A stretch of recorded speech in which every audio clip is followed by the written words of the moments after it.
You can begin now. Thank you, Steve. Well, it's 7 o'clock now, so I want to start this meeting if I can. We've got quite a big agenda to get through this evening. So a very warm welcome to all councillors, to all officers, and obviously to members of the public who are watching.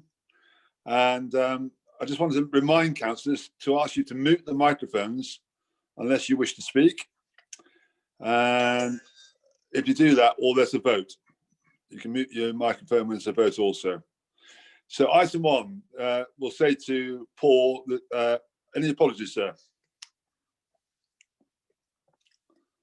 Democratic Services Manager. Sorry, Chair, can you hear me? Hello. I've received apologies from councillors Jane Birch, Alan Botwood, Nick Bunting, Robin Brown, Clement Chunga, Michael Clark, Roger Clark, Hewell Davies, Gareth Eales, Terry Eales, Val Furness, Joe Guilford, Paul Joyce, Anna Kin, Catherine Lomax, Brian Oldham, Suresh Patel, Emma Roberts and Catherine Tarburn. Thank you indeed. Are there any other apologies members want to register? Yes, please, Chair. Yeah. Thank you, Chair. Colin Morgan and Leslie Wooloff, please. Colin Morgan and? Leslie Wooloff, please. Wooloff. Okay. Oh, Leslie Wooloff. Yeah. Okay. Thank you. Thank you, Richard. Sorry. Chairman, Sorry. I don't think I heard Councillor Matt Golby on the list. You check that, Paul, please. Matt Golby on the list. I'm on the meeting. He's on the meeting. There you are, Matt. Can I say something? Hello, Penny. Hello, Chris. I may only be able to stay for half an hour. I have somebody coming in a little while. Okay. No Thank problem. you. Apologies are noted for that. Thank you, Penny. Thank you very much. Nice to see you, Matt. Sorry about that. Chris, can I note Luke Greystone? So apologies, please. Thank you much indeed, Amy. Is that noted, Paul? I think the Democratic Services Manager will note that. Thank you. Chairman, may I also say, sorry, that I have also got to leave the meeting early, although my husband, John, will stay. Judy, we can't see your face. Ooh. That's better. Yes, sorry. Yes. Now we can see your lovely face. Okay, thank you. Thank you. I do apologise for having to leave early. No problem at all, Judy. Thank you. Right, we move on to item 2 now. Sorry. Hi, Councillor Kelly here. Hello, Kelly. I have to add myself on as well as I leave a bit of early due to having my little one still around. He muted. He muted. Thank you. Okay, I think we've got the apologies so far. Item 2 then, to approve the minutes of the meeting held on the 2nd of June 2020. Are you happy that the minutes are a true and accurate record? Is the authority content to approve the minutes of the meeting as shown as a true and accurate record? Agreed. Agreed. Agreed. Agreed. Agreed. Are there any objections? Agreed. No. I take that's agreed then. No objections? Agreed. Okay, thank you. Item 3, declarations of members of interest from members and officers. Are there any declarations of interest from members first?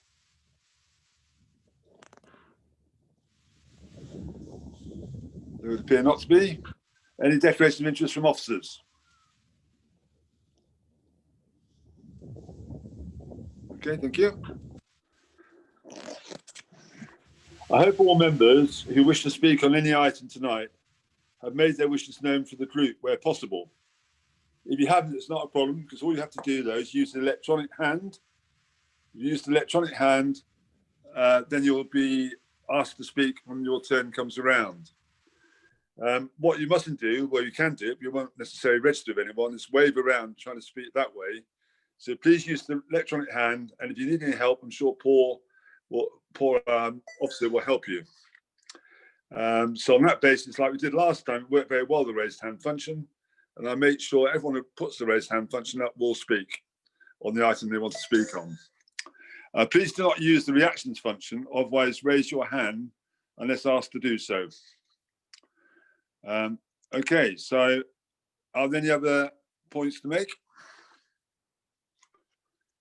Thank you. So now we move on to receive statements from members of the public. And the first statement, I'm going to invite, the first statement tonight is from Mr. Alvarez Wilkinson, who will make a statement in relation to item 11A. And the individual speaker are limited to 3 minutes. So I'll ask the meeting to note any statements submitted by members of the public who are not present at the meeting. And any statements so submitted can be noted but cannot be debated. And therefore, that please note the statement submitted by Mr. Steve Miller, which you should have on your agenda in relation to item 11C. And we have a time limit on this item of 30 minutes. So can we hand over now to Mr. Alvarez Wilkinson. Thank you. I speak in support of the motion to be presented today from the Labour Group. The move to unitaries is an anxious time for both staff and the consumers of the services our staff provide. As Assistant Branch Secretary of Unison and the social worker for the County Council, we are anxious that the new authority doesn't sleepwalk into replicating those actions that caused the demise of NCC. The Max Keller report criticised the lack of democracy and scrutiny on decision making in NCC, power being too closely guarded within a small clique. The new authority gives an opportunity to conclusively move away from that model and to open engagement with our staff members. This is important, as when NCC removed their staff from national terms and conditions in 2013, the staff side unions warned that such measures would simply make us uncompetitive in the labour market and would result in having to employ expensive agency workers. This had two ramifications. One, NCC did pay colossal amounts on agency workers, distorting the budgets and leading to overspending and reduction in services to the citizens of the county. Secondly, a massive increase in staff turnover happened, known locally as the churn, which unstabilised the workforce to the extent that the Children's Commissioner noted there has historically been poor communication with staff on the front line and a failure by successive senior managers to tackle long-standing problems. In my visits to frontline staff, they shared with me many examples of senior managers promising improvements and then not delivering it. This has led to significant mistrust by staff in the leadership of the organisation and a cynical disbelief that anything will get better. This appears to us to be in stark contrast to the warm working relationships our colleagues in the district and boroughs described, where they feel valued, listened to and consulted with. It is noted that where this exists, it exists within the framework of being within national terms and conditions, where people's worth and experience is recognised, for example, through incremental pay. Our members' view has always been that in moving to unitaries, there should be no detriment for existing staff, that day one terms and conditions for new staff in both of the new authorities should be at minimum at National JC, Green Book, and adhere to the national collective bargaining agreements, including pay awards. This is an opportunity to learn from what already exists and has worked well in the boroughs and districts in Northamptonshire, and will bring consistency and security for local government workers and the community in Northamptonshire alike. Thank you. Thank you much indeed. Does the leader want to respond to that? Councillor McCord. Not at this stage, Chairman. Thank you, We can pick it up when we get to the motion later. Okay, thank you. That's very kind, Ian. Thank you much indeed. Thanks for that, Mr. Alvarez. Thank you. Can I now move on to the second speaker tonight? And it's my own fault, this, because I messed around.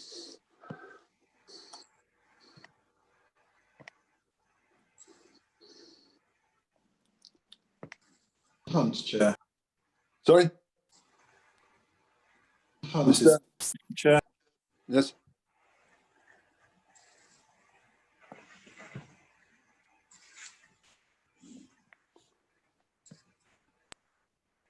Mr. John Hunt is the next speaker. Oh, sorry, John Hunt. My apologies. John, nice to see you. And you, Chris. Long time. Nice to see you, John. Over to you, sir. So thank you very much for the opportunity to address the Shadow Council. In support of motion, in support of the motion in agenda item 11B, yes, I can confirm that bus users will be encouraged by the establishment of the Task and Finish Environment Group to promote all aspects of climate change. In response to the 3 bullet points of the motion, I suggest on behalf of the 12 parishes on our local bus routes that 1, the new authority treats rural transport as a priority in the fight against climate change. 2, calls on users and bus operators for their experiences. And 3, ensures that adequate funds are secured from the government to support rural transport. I've been representing the 12 parishes on the 5960 bus route since the bus subsidies were withdrawn on 23rd July 2018, in raising half the annual cost of the service up to 31st March 2021, with NCC contributing the other half. All parishes are very concerned to see the service continue after that date, but feel that they are not able to contribute any further funds thereafter, having struggled to finance the service for nearly 3 years, up to 31st March 2021. Wider government funding is available now, as evidenced by a letter dated 15 July 20 from Henry Walker, Policy Advisor of the Department of Transport, which says that there is a rural service delivery grant to £81 million for 2019-20. 2019 to 2020. This recognises the extra cost of providing services in rural communities. He goes on to say, quote, the Chancellor announced a better deal for bus users package to transform bus services around the country. This includes an extra £30 million to local authorities in 2020-21 to improve current bus services or restore lost services where needed. Out of this 30 million for local authorities have been asked to complete statements of intent, demonstrating how they will meet various funding requirements. If Northamptonshire County Council meets these funding requirements, it will be provided with its additional allocation of 277,654 from this fund, close quotes. Rural transport is just one area where global climate change combines with sustainable local needs and which we can start preparing for now. Thank you very much. Thank you, John, and that will be debated on item 11B on tonight's agenda. So thanks for that statement. We now move on to the third question from Mr. Steve Miller, who I understand can't be here tonight. So I asked the meeting to note any statements submitted by the members of the public who are not present at the meeting, and any statements so submitted can be noted but cannot be debated. And you should all have a copy of Mr. Miller's statement. Is that okay? When it comes down to the debate on the other 2 items, as you said, on 11A and 11B on the agenda. So now we move on to questions submitted by councillors or members of the public, and of which prior notice has been given. I will not ask councillors to read out their questions, but what I will do is ask the response to be read out or be stated by whoever that response is coming from. So therefore, the first question is coming from Councillor Danielle Stone. And you see the question there's on the screen there, Paul. And Councillor Breeze will respond to the question.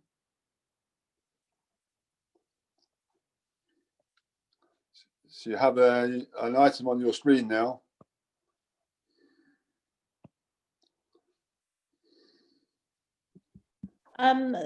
Item 6, I'm responding to the question from Jane Birch. And the question is not on the screen yet. Okay, I was asking for the question for Danielle Stone. Have we got that wrong, Paul? Because I can't see. I'm substituting, Chair, for Jane Birch. Oh, right, that's fine. Okay, thank you. That's okay, thank you. Thank you. So is the question going to appear on the screen? Paul, is it going to appear on the screen? Chair, members should Yes. be able to see that now. It's got one screen there, questions submitted by the council, members of the public. It's just the headline screen. Okay, we're just checking that, Chair. Thank you, Steve. Thank you.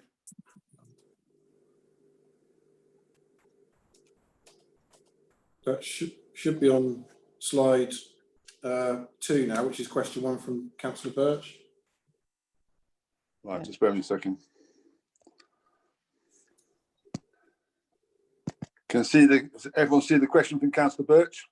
No. Still on the same screen. No, still on No. that. No, Chair. Still the same screen, Paul. Will I read the question out? Yeah, I think you read it out, please. Yes, that'd be helpful. Thank you. Can members see that? Oh, there it is. It's arrived now, just in time. Okay, Can thank you. everyone see the question from Councillor Jane Birch? Yeah, thank you. Okay. The answer is the disaggregation of the NCC balance sheet and assets, including reserves, has not been finalised yet. Northamptonshire County Council has confirmed that based on current projections, the impact of COVID-19 will not reduce its projected level of reserves set out in the 2021 budget agreed in February 2020. Thank you. Is there a supplementary question, Councillor Stone? Yes, please. Could I just ask that if that situation does change, members will be notified as soon as appropriate? Thank you. I'm sure that will be the case. Thank you. That's noted. Thank you much indeed. Thanks, Councillor Stone. We now move on to a second question from Councillor Enam Hack. Yeah, thank you, Chairman. I think it's my job to answer this one. This question is about each sovereign council's local plan and whether those will continue. Whether those will continue into the new authority. The answer is that under the regulations which govern the change to unitary local government, local plans and supplementary planning documents adopted by the outgoing councils remain in force until such time as they are revoked or superseded. Under the regulations, West Northamptonshire Council will be required to adopt at least one local plan or supplementary planning document covering its whole area within 5 years of the start of the new council. We anticipate the West Northampton strategic plan currently being prepared by Daventry, Northampton Borough and South Northants Council will fulfil that requirement. There's reference there to the relevant regulation. Thank you, Mr. Chairman. Thank you, Councillor Nunn. Very helpful. Is there a supplementary question? Yes, through you, Chair. Yes, thank you for the answer, Councillor Jonathan Nunn. In light of recent relaxation of planning law, how will the local authority keep communities' interest at heart of decision making? Councillor Nunn? Yeah, certainly I would imagine that all current sovereign councils, we're looking very carefully at the implications of quite significant planning changes for Northampton. And at this stage, that job will be done by each district. But inevitably, it'll shape future local plans and it'll shape the way that we work together as the unitary starts to be shouldering that work rather than the districts. But certainly in Northampton, and I'm sure at the other districts, those significant changes are already very much on our radar. Thank you, Chairman. Thank you, Councillor Nunn, and thank you, Councillor Hack, for the question. Can we move on now to a question from Councillor Stone, which should appear on the screen in a second? And I'll ask Councillor McCall to respond to the question when it appears. And there you have the question. Thank you, Chairman. I'm pleased to say that there's a veritable treasure trove of information on the NCC website. And I think everything that Councillor Danielle Stone is looking for already exists.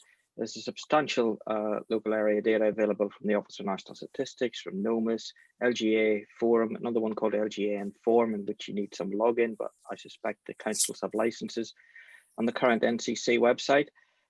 These links are live and can be followed on that and on the next screen. But if you go to the NCC website and have a look at the JSNA, the Joint Strategic Needs Assessment, you will see in there demography, health and well-being, indices of multiple deprivation, charts and tables by all sorts of indices that are there: mental health, obesity, physical activity, substance abuse, tobacco and alcohol abuse, child exploitation and assessment, children in care. A huge amount of data already exists, I'm pleased to say. So I trust you will spend many hours looking at it. Thank you, Chairman.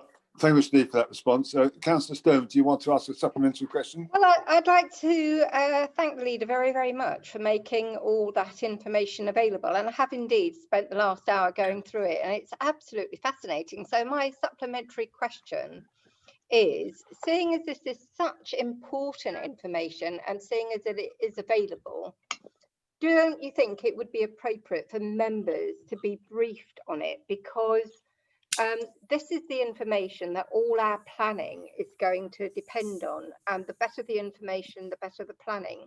but it isn't just the officers who need to understand it, it is the members. And one of the things that really stood out for me is the stark inequalities across West Northants, and it is something that in the future I hope that we can address. Do you want to thank you, respond to Chairman. that, Councillor McCord? Yep. Well, thank you, Chairman. Councillor Stone is too generous in her thanks to me. I haven't made this available. It's always been available. It comes from the Business Intelligence Unit within the county. The data is there for everyone. I commend it to anyone that wants to read it, and it is definitely being used right now to drive our plans, to drive where we want to go. I recognise some of the heat maps which were in the engine room, although I haven't been there for a number of months, but that were in the engine room at Angel Square was driven of this information, and I commend it to all members. They now have the links. Thank you, Chairman. Thank you, Steve, Councillor McCord, and thank you, Councillor Stone, for the question. We now move on to another question from Councillor Ashraf, which should appear on the screen in a second, and I'll ask Councillor Nunn to respond to it. There you are. Councillor Nunn, would you like to respond to this question? Very happy to, Mr. Chairman. So the question is about the well-being of staff and the importance of the well-being of staff during the transition, which obviously could affect staff. The question is what's in place to support these. Delighted to advise a number of things. Clearly, the staff are the greatest asset of the council, and the new council and the existing council, and we will continue to support them in the transition to the new unitary. It's also been paramount over the last few months, and we've been managing this carefully, of course, through the impact of the coronavirus challenges. Obviously, we're going to continue with that challenge probably for another 8 months, who knows, before the new council starts, but we'll ensure that we support people through that change, for example, through the network of employees from all councils as change champions. The Change Champions network is a very strong network that operates throughout all councils, where employees, and a significant number of them, are there to communicate changes, as well as the more formal briefings that are going on both with unions and also regular monthly communications that currently take place in each of the sovereign councils to provide support and information to staff members. Thank you, Chairman. Thank you, Councillor Nunn. Councillor Ashraf, would you like to ask a supplementary question? Yes, thank you, Chair. I think if the transition period is carried out properly, obviously we have a lot of services that depend on maintaining them at their highest level, so that transition is as smooth as possible. The general public don't feel that we're not prepared for this. Thank you, Councillor Nunn. Would you like to respond to the question? Yeah, I'm sorry, Chairman. The line was very poor there. The line was very poor. I don't know if it was mine. Yes. It might have been mine as well. Did you catch much of the supplementary question? I didn't really catch enough to be able to provide a meaningful answer, I don't think. I think that's a fair point, Councillor Nunn. Councillor Ashraf, is there a possibility you could ask the question again? Because it did come across in a very sort of mixed up way. On my end, connection is very difficult. I can't hear clearly, so I think on my end. Could I suggest, Councillor Ashraf, you send your question in writing to Councillor Nunn, and then he can obviously copy everyone into the response, your supplementary question, because I think your connection is poor tonight for some reason. Happy to thank you indeed for the thank questions you. Anyway, and thank you, Councillor Nunn. We now have a question from Councillor Catherine Russell, which appear on the screen. There you are. I'm going to ask now, Councillor McCord can respond to the question. Thank you, Chairman. As we work through the blueprints and plans to develop what West Northants Council will look like, all departments, including housing, will be designed into a single service. All existing arrangements will need to be reviewed, including NPH. But as Northampton Borough are the only one of the 3 districts that has council housing stock, Daventry and South Northants having transferred it to a registered providers many years ago, there is no need to undo this arrangement at the outset. Thank you, Chairman. Thanks, Councillor McCord. Do you want to ask a supplementary question, Councillor Russell?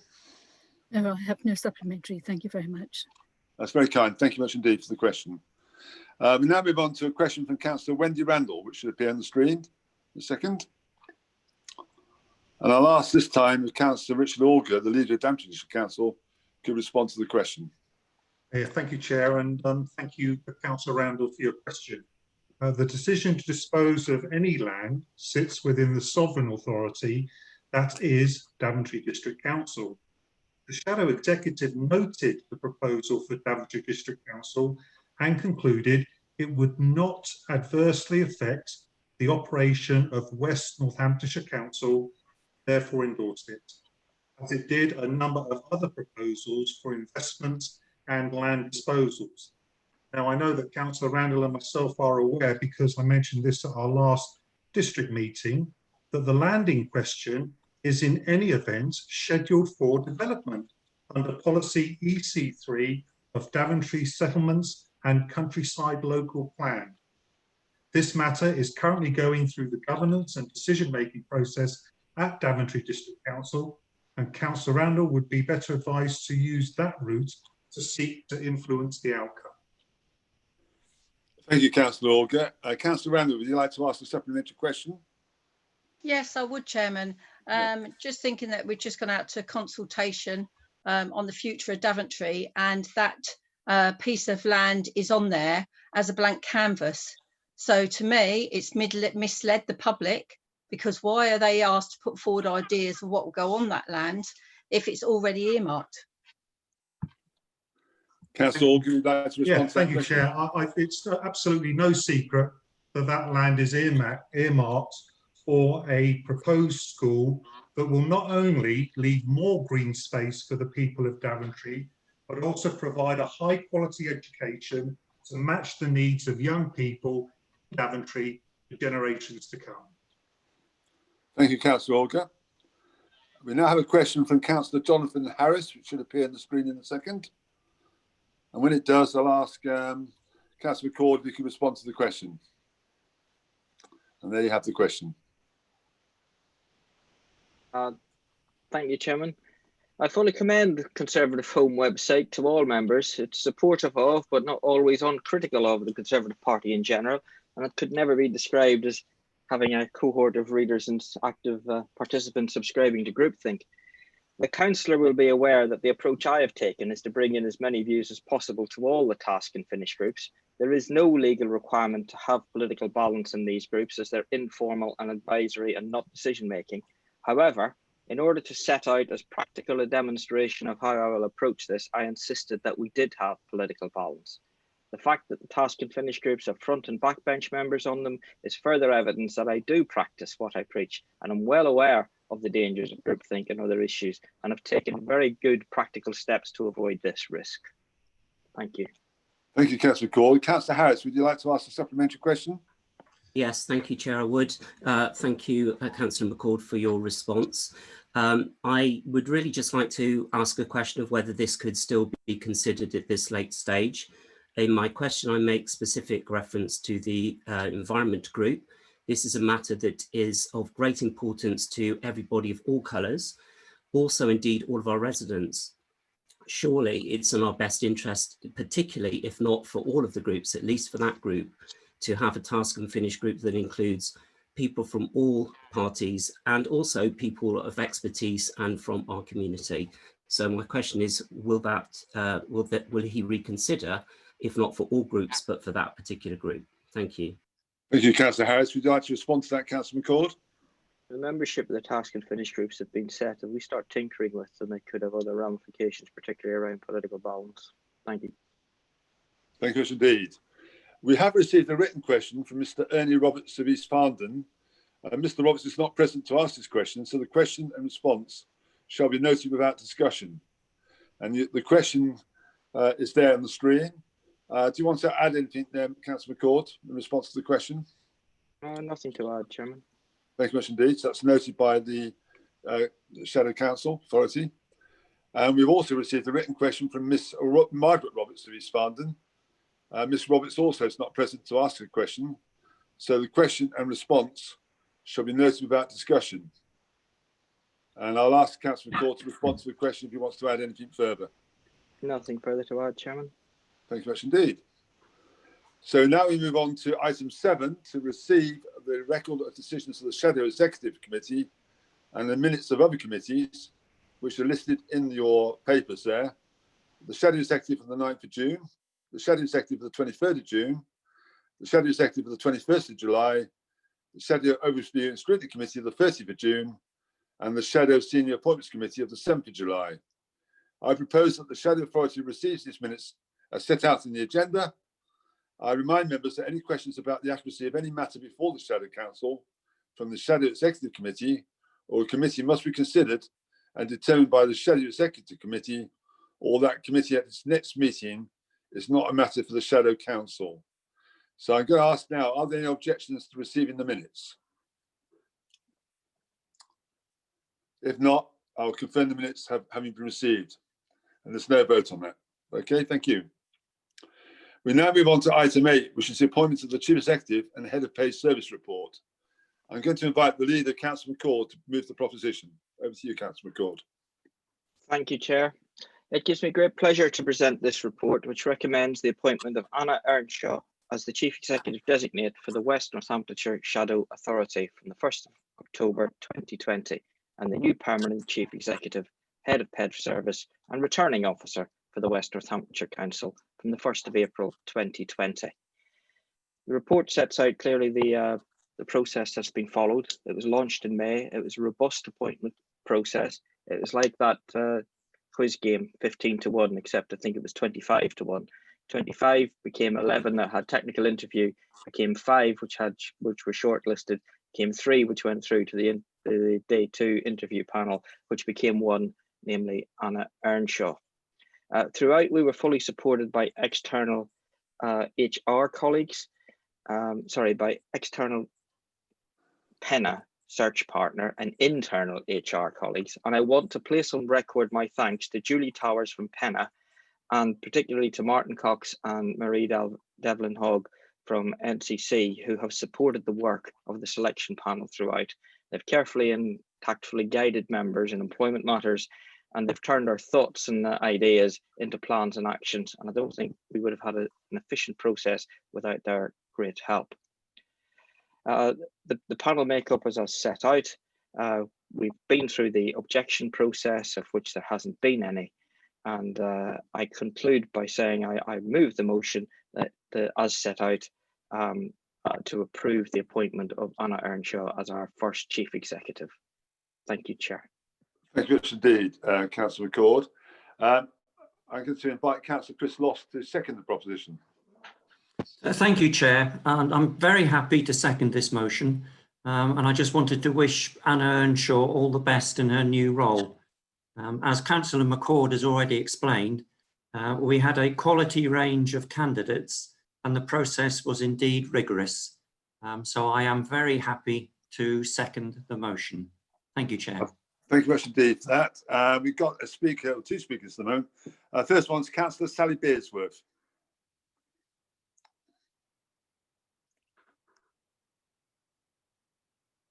Councillor Sally Bearsworth.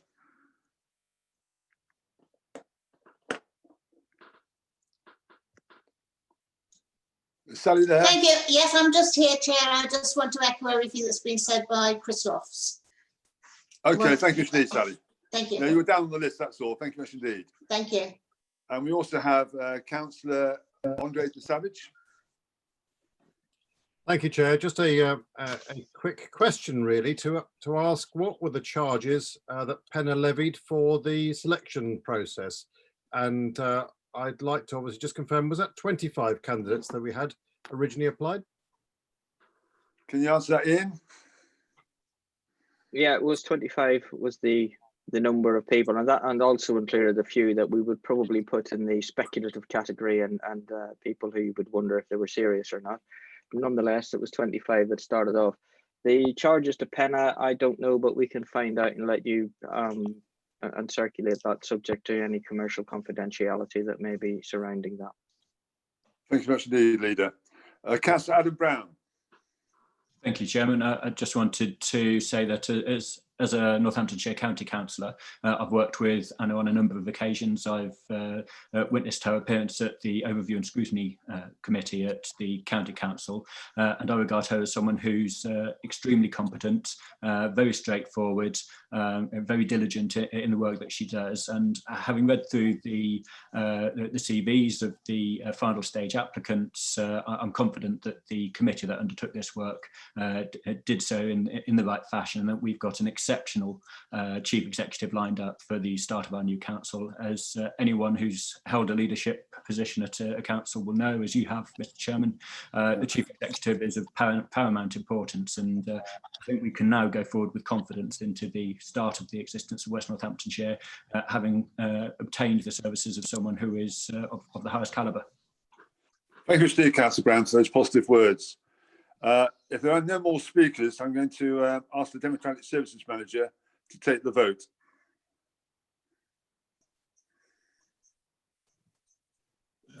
Yes, Chair, I'll launch the poll now.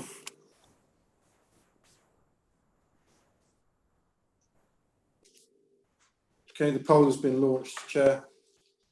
You should have your screens now. You have 20 seconds, is it, Paul? Yeah, that's correct, Chair. Yeah.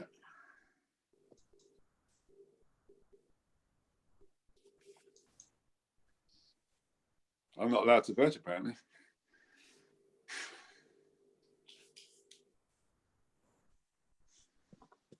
I think it's a vagary of the system, Chairman, that if you're a host, you can't. That's right, use the host polling can't system. vote.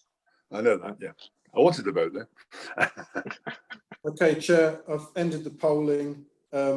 It's 77 for, 4 against and 5 abstentions.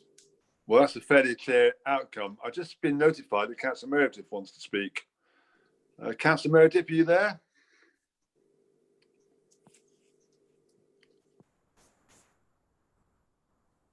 I think he was Sorry, voting. sorry, I pressed the wrong one. I thought when I was voting, I pressed raise the hand. I'm sorry. I'm glad you're testing the system, Dennis. That's good. You want to make sure it's working. Yeah, thank you. So it's a very clear endorsement of the proposal for Anne Earnshaw to be the new Chief Executive of the West Northamptonshire Authority with effect from the 1st of October this year. And I think we all congratulate Anna on achieving that outcome. And I, like many others who know her well, are sure she's a very good choice and wish her all the very, very best for her time ahead.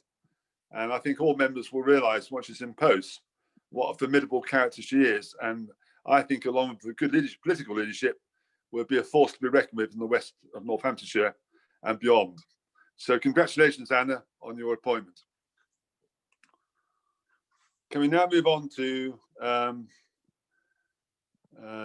the West Northamptonshire Shadow Authority Scheme of Allowances report? I must advise members that there's a small typographical error in Appendix 2 to the report. Paragraph 1.2, under the heading Chair of the West Northamptonshire Shadow Authority, the text should read, the SRA for the Chair of the Shadow Authority and not the Chair of the Overview and Scrutiny Committee. I must also advise members that the monetary officers granted a dispensation under the Localism Act 2011, so all members may vote on this item, even though clearly I declare my interest as being part of that particular paper.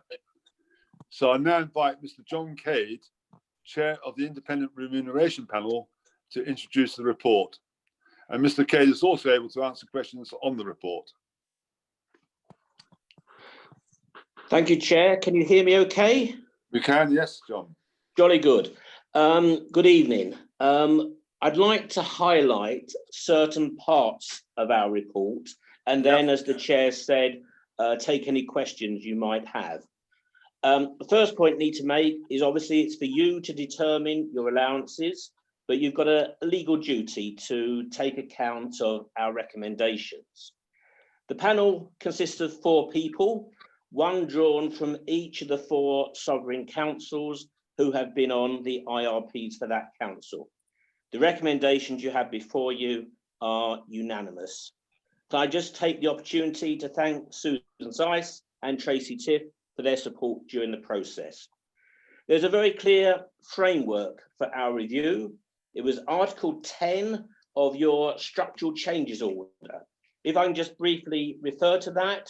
So section 5 of that, payment of a basic allowance under a scheme prepared and adopted in accordance with this paragraph may only be made to a member of a shadow authority who is not in receipt of a basic allowance payable under a scheme of allowances prepared and adopted in accordance with 2003 regulations, and payment of a special responsibility allowance under a scheme quite similarly can only be paid if there is not one being drawn from the Sovereign Council.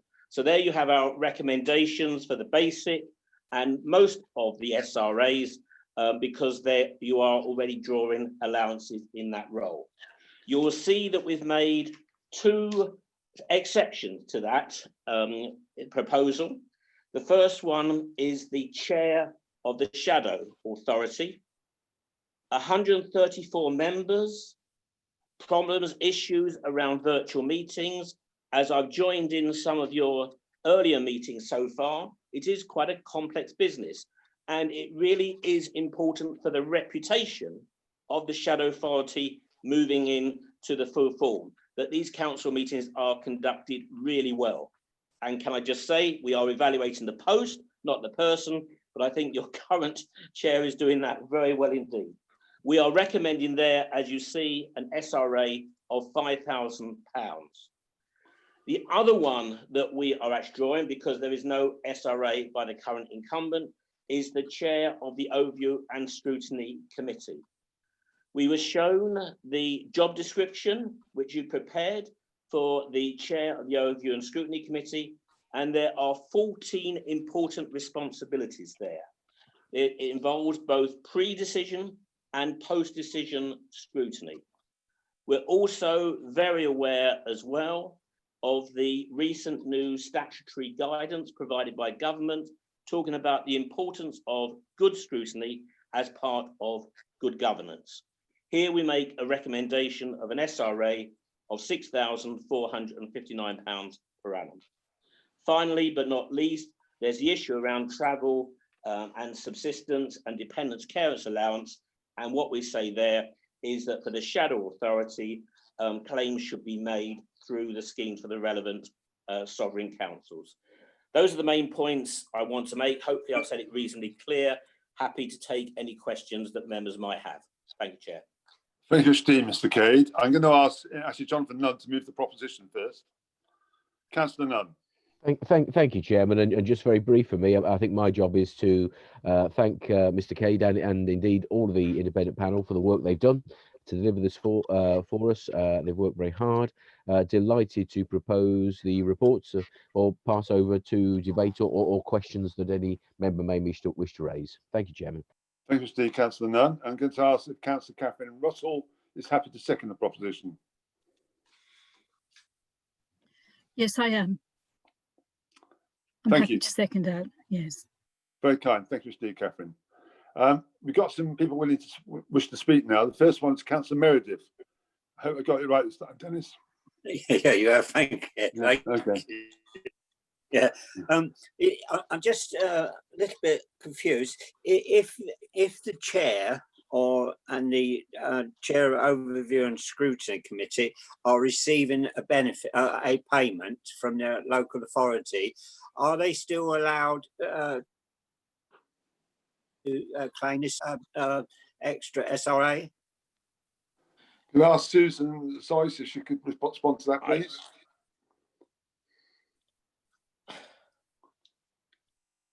Hello. Sorry, Chair. Yes, I'm here. I think Mr. Cade can respond to that. Yeah, I can answer it. Mr. Cade might want to respond to that because Mr. Cade, it's undertaken. Thank you, Chair. Yeah. Okay, come back. Sorry, my apologies. We've got our next speaker is Councillor Peter Rawlinson. Thank you very much, Chair. I'm very glad to see that Appendix 2 has been amended so two allowances didn't go to the same person. I would also point out that we're recommended to approve Appendix B, which doesn't actually exist, as the documents on the website are named Appendix 2. So there's a slight inconsistency there.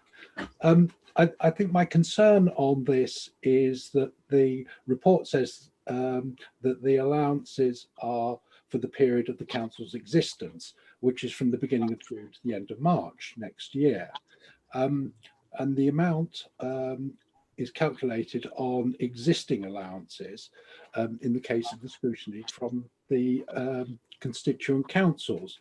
Now, these allowances are, of course, annual, and therefore the figures suggested should have been 10/12ths of these amounts rather than the amount, just a simple average of the existing allowances. And the report clearly states that the financial impact is just the sum of the two annual figures, not a prorated amount. I feel that the amount of £5,000 for the chair of the council, for example, is disproportionate. There are 4 meetings currently scheduled, and the reason is they may be difficult, but surely difficult is what we do as councillors, and it equates as £1,250 for each meeting. And I think this will be seen as a slap in the face by the residents of Northamptonshire, who at the end of the day pay for it, and also a slap in the face for the councillors who have worked long and hard for the last few years and continue to do so now in progressing the plans for the new council for no additional recompense. Now, I realise that we have to set allowances, so we can't just vote against the motion. And I'm a firm supporter of allowances that open up opportunities for people to play an important role in their community. But I do not feel they're appropriate at this stage. And I believe it is in the best interests of the shadow authority to set an example and not adopt what I see as somewhat profligate and unnecessary expense. And I would like to propose an amendment to the motion to accept either Appendix 2 or B, and that in section 1.2 of that appendix, the amounts of special responsibility allowances payable to members by West Northamptonshire Shadow Authority will be set at nil, full stop, and then the remainder of the text in that section is deleted. Thank you, Chair. Thanks, Councillor Rawlinson. I understand, Councillor Shepherd, is it? You want to second this? John Shepherd. Chairman, yes, thank you.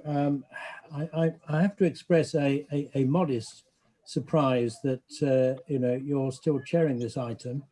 I would have thought that it's an obvious question of interest, but there we are.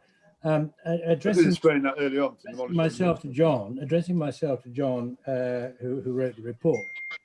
I mean, I understand entirely that he takes his steer from the. Are you still there?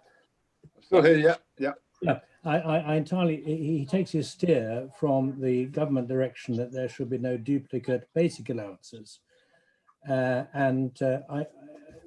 if there was ample time, I would debate with him the question, because the issue of allowances is for the job, not the individual. And he seems to predicate his approach by the fact that individuals should not be paid if they happen to be paid by their sovereign authority. Now, when he wrote his report in June, you, Chairman, were not Chairman of Daventry.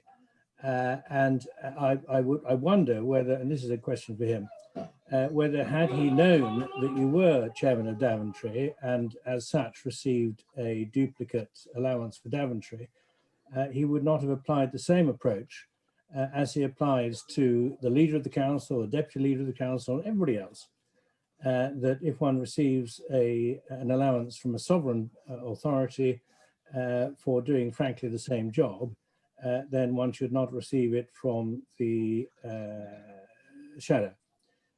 So that's a question for him, really, and both those points I tend to bear in mind in supporting the proposition, supporting the amendment. Thank you, Councillor Shepherd. We've got some speakers. Councillor Sally Beardsworth.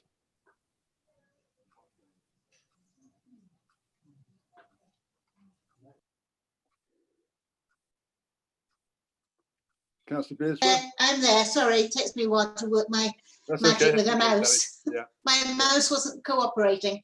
I really feel at this moment in time Nothing against the work, extra work that both people that are going to do. I have no problem.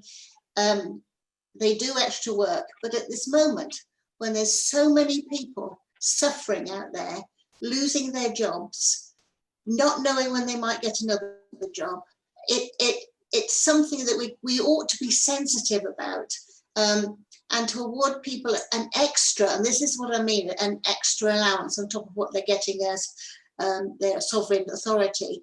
It seems a shame. I don't dismiss the extra work you have to do at all. And I'm sure you do it willingly because you've always been an excellent councillor, and so is Jane Birch as well.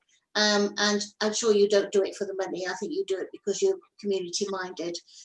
But I really think at this moment in time, it sends the wrong message out to the people of Northamptonshire.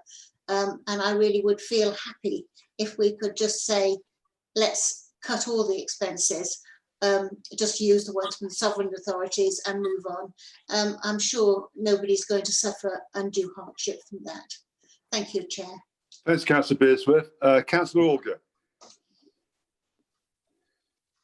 Thank you, Chair. It's a very interesting debate, and I think the arguments have been compelling in a sense of they make sense. But first of all, one word seems to be coming out which isn't quite accurate. It's not the same job. There is additional work being done here, and so we can make a judgment on whether we think that deserves remuneration or not. But it's actually additional work, and the sensitivity bit I think is spot on. But the way we deal with the sensitivity is by having an independent panel look at it. Now, you know, I may agree or disagree with these allowances, but what concerns me is that if we start playing around with, I know it's our decision, but with independent assessments of these things, then when will that end? And in fact, we then go back to the old system where there is political interference with these things. So, you know, my judgment is allow this paper to go through as presented in the first place. I know we need to deal with the amendment first. And also, each individual councillor has a right not to take that. And I think there for me is the big acid test. You know, some of us are fortunate enough to have pensions and we don't rely upon this money, but other people do actually rely upon allowances to help keep a roof over their head. We're all in different circumstances and we can make that judgment. So, Chair, I would suggest that we reject the amendment, accept the independent remuneration panel's report and proceed with an independent process of deciding allowances, etc. Thank you. Thank you, Councillor Auger. Well, we've got an amendment before us. I'm going to ask if Jonathan Lunn can reply to the amendment for up to 3 minutes. Yeah, thank you. I think I have very little to add. It's been an interesting debate, and I'm sure members will vote according to the comments that they've made. Once again, I would simply thank Mr. John Cade and his panel for the work that they have done, and suggest that if there are no further comments, and I don't know, Chair, whether we feel Mr. Cade might like to make further comments. Yes, I would. I'm going back. Yes, I would. Perhaps we'll give him that opportunity, and then I would suggest move to the vote. Thank you. Thank you. Thanks, Councillor. Chair, I was going to prompt you to give Mr. Cade the opportunity to answer questions before we proceed to the vote. Okay, thanks for that. I've got one more speaker first, Councillor McCord. Now, I too was going to wait for the wisdom of Mr. Cade. Thank you, all on the same wavelength. So back to you, Susan. You want to say something before we go to Mr. Cade? To prompt you to check in with Mr. Cade for answers to questions before we proceeded to the vote. Thank you. Oh, yes, so definitely, yeah. Okay, back to Mr. Cade to respond. Thank you very much. There are a number of points there, and I'll try and make sure I cover them all. Thank you. The first bit, to be clear, is there are no extra allowances for anybody. A person can only draw one special responsibility allowance. The councillor who said that essentially where everybody has been receiving an SRA, then we said that that should be the one that is maintained. The two roles which we identified, because we are evaluating the post, but we can only do it in relation for this period for the people who are actually in post who weren't receiving an SRA, were indeed the chair of the Shadow Authority and the chair of the Overview and Scrutiny Committee. we felt it appropriate, very responsible jobs that have to be done in relation to that. Certainly, there has been enough focus nationally about the importance of scrutiny, particularly in relation to that post should attract an SRA. So I know I'm repeating myself as well, but it's really important. There were no extra allowances being given. The basis is those are currently people in post at the moment that don't have an SRA. No, that's nonsense. I mean, sorry, but I mean, Chris has an SRA in Daventry. He's chairman of Daventry. Well, if I can say, at the time, I think you said yourself, at the time we did the review, we were told there was no SRA. If there is, I was going on to say that, if there is an SRA now connected with the role of the chair of Daventry, you're absolutely right. It would fall into the same category that we would be saying that that person already receives an SRA. So you're absolutely right. But the time we did the review, we were not told that there was an SRA for the current incumbent. Indeed, that's my point. So your recommendation now would be that there should not be an SRA for the shadow. Yes, if your officers are going to advise you that there is now an SRA, yes, indeed. Can you just go to our monitor officer? Sorry. Chair, may I just make the point that I wouldn't like to encourage a conversation between members and Mr. Cade. Please, if members wish to speak as part of the debate, could they indicate through you? Thank you. Thank you, John. Note that, please. Thank you. Noted. So going back to you now, Susan, in response to what you've heard. Well, I'm not quite sure what response you wish from me, Chair, except to say that there can be a distinction made between a special responsibility allowance and a civic allowance, which is what I understand you receive from Daventry District Council. I did a bit of research before this meeting, and I don't think that your allowance from Daventry falls fully square within the definitions of special responsibility allowance in the regulations. So that's the view I've concluded. Thank you. Thank you, Susan. Councillor Dennis Meredith again.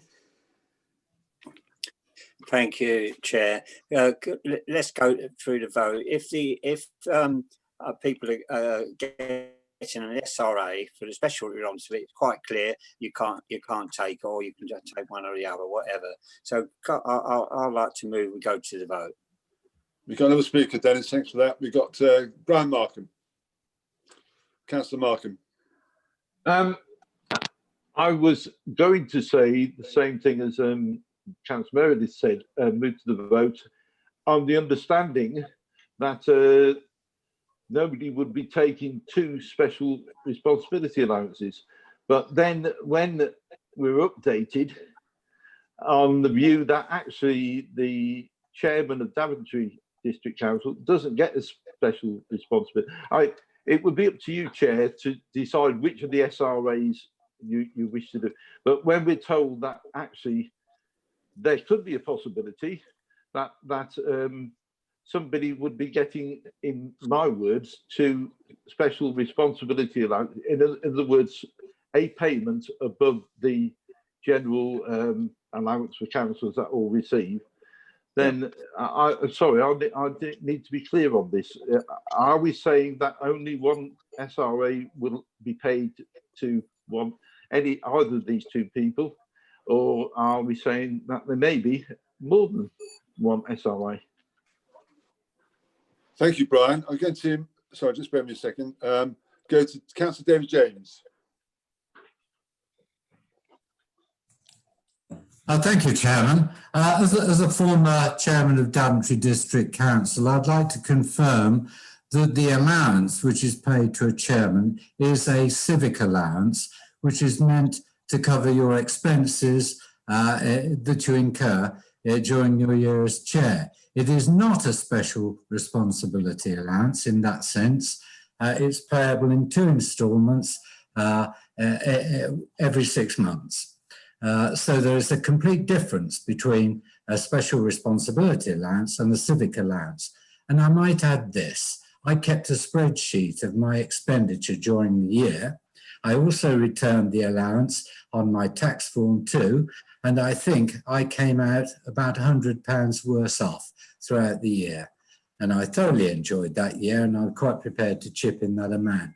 But it's not paid for for any particular effort of work. It is paid for to defray the expenses that one incurs. So to sum it up again, there's a difference between the civic allowance and the special responsibility allowance. End of. Thank you, Chairman. Thank you, Councillor James. Councillor David Smith. Thank you, Chair. I mean, thank you, Councillor James. I was the previous chairman of Daventry District Council, and absolutely, it's a civic role, it's a civic allowance, which gets gobbled up quite quickly. It's a real privilege to be the chair, so absolutely, this is not an SRA. Thank you, Chair. Thank you, Councillor Smith. Councillor McCord. Thank you, Chairman. We just wanted to bring a bit of clarity. The structural change order clearly states that you can only take one special responsibility allowance, but the members do have the choice whether to take it from the shadow or take it from their sovereign authority.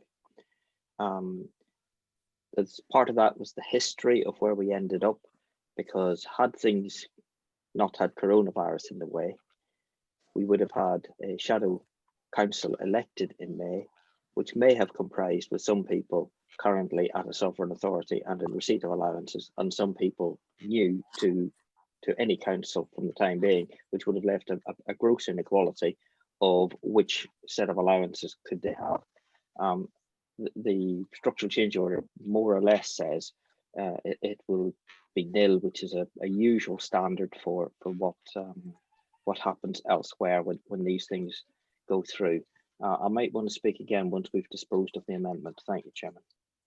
Thanks, Mr. Councillor McCord. Councillor Shepherd.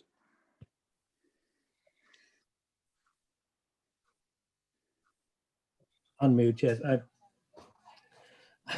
I think the distinction between the SRA and the civic allowance is pretty thin.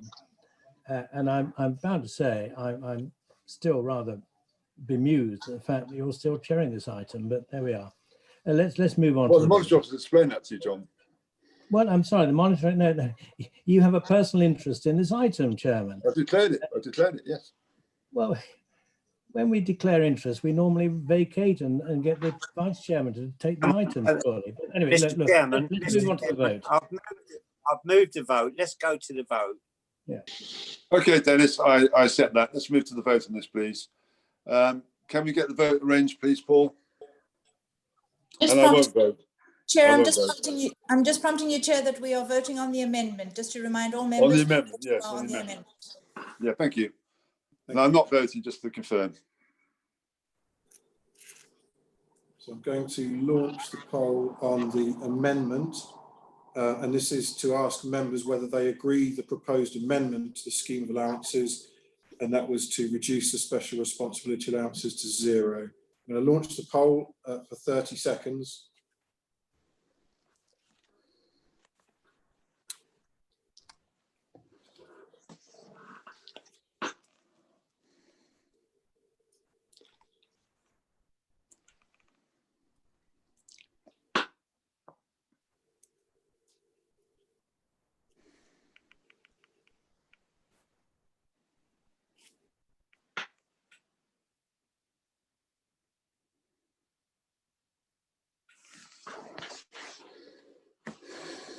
Chair, that's 39 votes in favour of the amendment, 35 votes against the amendment, and 9 abstentions. So the amendment is carried and becomes the substantive motion. Thanks, Mr. D, for that. Do we have to vote again on the substantive motion, or is that carried now? We do, Chair. We need to vote on the substantive motion. Okay, well, it's a very close vote. Thank you for that. Can we now move to the substantive motion, please? And vote on that. Chair. Okay. I'll launch the vote on the substantive motion. So this is as amended. As amended, thank you. Let's have 30 seconds to cast a vote.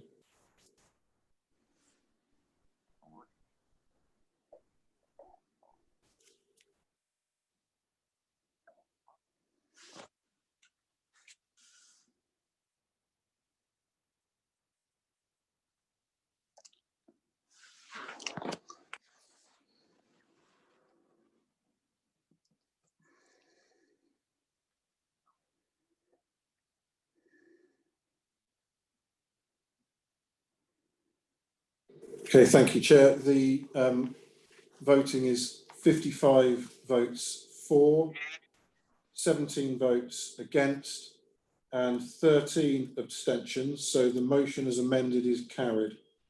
Thank you much indeed. So that motion is now carried. So thank you, Councillor Shepherd and Rawlinson. We can now move on to the next agenda item. Just bear with me a second. And Chair, perhaps you'd like to release Mr. Cade and thank him very much for I was his... going to say, it's very kind, yeah. John, thank you for your work on the Independent Remuneration Panel. It always concerned me over the years, actually, at Daventry, we always had a position where we'd actually accept the recommendations, because obviously the work that you do is important. And then if members do not want to take the allowance, and I've done that myself before, seeing if I've been offered that allowance tonight, there's no way I necessarily would have taken it. And Councillor Shepherd knows that because he's on Daventry. Then I think the point I made to you is I think, you know, your work's very valuable.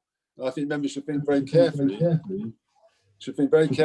when you have a panel, independent panel, making recommendations, to actually turn down the recommendations should only be done in exceptional circumstances. Because I think, you know, otherwise you devalue the work of the independent panel. That's a personal view now, because the decision taken, and it's not about me, because I would have not taken the allowance anyway, as it happens. But you know, the point is the panel made their choice, and I think, and when you move into the shadow authority, no doubt the same will happen again. I'm sure, John, in the main authority when it's set up, you'll have the same approach. But thank you much indeed, Mr. Cade. No, thank you very much. Thank you. Thank you very much. Thank you. If you're not intended to accept it, Chris, you could have said so. No, but that's not. No, it's not the point, John. I don't like everything anyway. So that's the point. Anyway, right. Thank you. We'll move on to the next item now. I do apologise for that interaction, unnecessary in my view, because we could have been dealt with outside the meeting.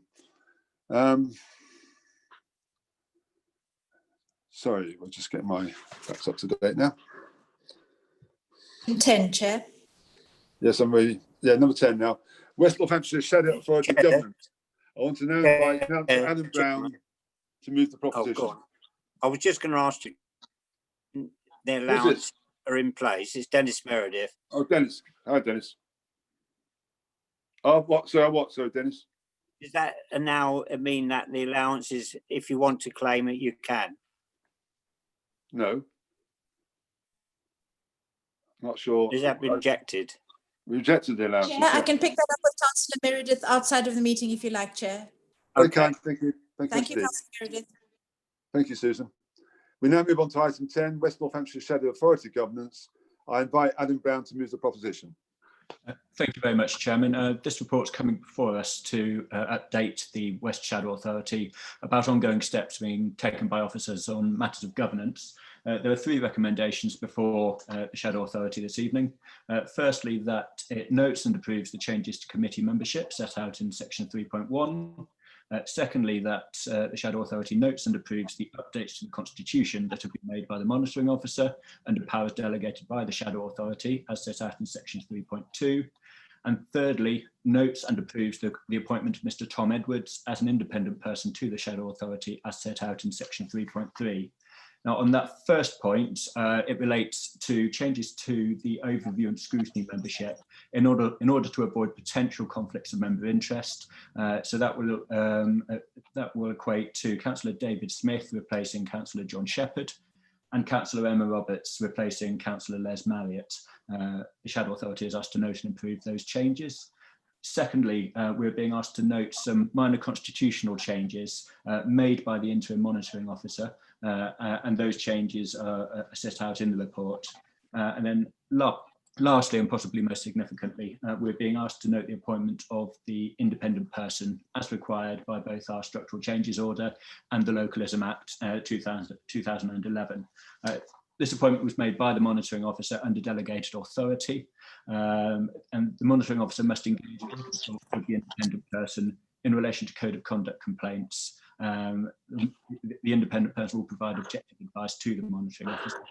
The role was advertised, interviews were conducted, and the Shadow Authority is asked to approve Tom Edwards, who has conducted that role for Cherwell District Council and South Northamptonshire Council. There's more information on Mr. Edwards within the report. I hope that members have read through it. And I would just like the Shadow Authority to note that as part of this appointment process, Councillor Daniel Cribbin was consulted in his role as Chair of Standards, and I was consulted in my role as Chairman of the Governance Task and Finish Group. Thank you much indeed, Councillor Brown. I'm going to ask now, is it Councillor Beersworth who's going to second this? Yes, Chair, I found my button straight away this time. Well done. Yes, I know, I'm getting better, aren't I? Yeah, we all learn, I know, it gets stuck. Yes, I'd like to second the proposal, and I am extremely looking forward to meeting Mr. Tom Edwards. He sounds a very suitable guy. Fantastic. Thank you for that, Sally. Very positive. So can I ask the Democratic Services Manager to take the vote on this, please? Oh, hold on, got some hands up. My apologies. Councillor Ken Pritchard. Thank you, Chair. Just for as a new member, does an independent person get any allowances or remuneration? If so, how much? Chair, I can answer that if you like, Chair. Yes, please. Thank you. Okay, Councillor Pritchard, no, the independent person doesn't. It's a purely voluntary role, but they can ask for compensation for their expenses, like mileage, for example, and other travel costs, but otherwise no other fee. Thank you very much. Thank you, Mr. B. Councillor Jonathan Harris. Thank you, Chair. I just want to note that I'm extremely disappointed that the Constitution has been adopted without the small but significant amendment relating to the Members' Code of Conduct. I mentioned this at the first Shadow Council meeting, where it refers to the Nolan principles as being borne in mind rather than abiding by them or indeed adhering to them. Indisputably, trust in politicians is arguably at its lowest ebb, one might argue even from a pretty low base. And I think personally that we should not bear in mind honesty, selflessness, integrity, etc. We should actually demonstrate it and agree to it and adhere to it 100% of the time. Let's not forget that the Nolan principles were established under a Conservative government in the mid-90s. I'm just a little puzzled as to why a very simple but significant change wasn't adopted. Thank you. Thanks, Mr. Jonathan. Can I've got another hand up before I ask Adam to come back on that point. Councillor Danielle Stone.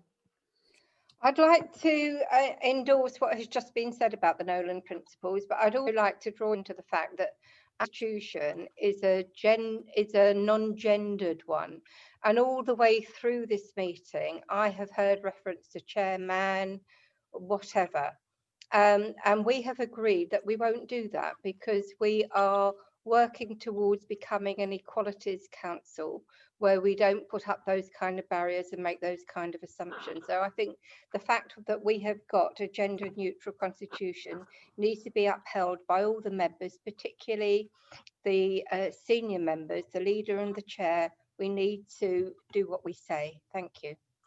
Thanks for that reminder. Old habits can die hard, Councillor Stone. Thank you. We now come back to you, Adam, to respond to the first point in particular. Councillor Brown. Yep, thank you very much. Me too. So did Susan Zeiss want to come in on that? I just wanted to reassure Councillor Harris that I felt that his suggestions at the first shadow meeting were constituted more than just a minor and non-consequential amendment to the Constitution, so that we will be taking through our governance working group and our task and finish group to make sure that that proposal is aired properly amongst councillors before we propose that amendment. Thank you. Thank you, Susan. Anything to add to that, Adam?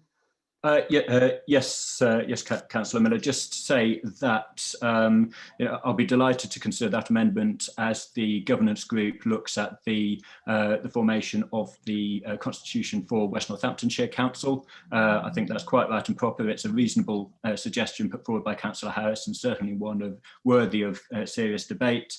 On the subject of the gender neutral constitution as raised by Councillor Stone, it's quite right that within the Constitution, when we're referring to the position in the abstract, that we maintain gender neutrality, but unless you'd like to correct me, Councillor Miller, I was under the impression that you were happy to be addressed as chairman, and I would always acquiesce to the wishes of the person in the role. Well, I'm happy to be addressed as chairman, actually, Councillor Brown. I've been addressed in far worse things, but equally, I know some chairman at Daventry would call Madam Chairman. It's a female chairman. So I personally, I'll go along with the majority view on this. I don't have one view or the other. Got Councillor Zoe Smith. Thank you, Chair. Just to sort of come back in on the issue of the gender neutral constitution, there's a really important reason why we have that kind of language. When you refer to the chair in a gendered way, you are suggesting that the role is automatically a chairman most of the time, and that the chair wouldn't necessarily be that of a woman. We're not talking here about people. We might address each other with certain pronouns, our preferred pronouns, but when it comes to the phrases that we use, we need to use gender neutral language in order to recognise a role, not a person.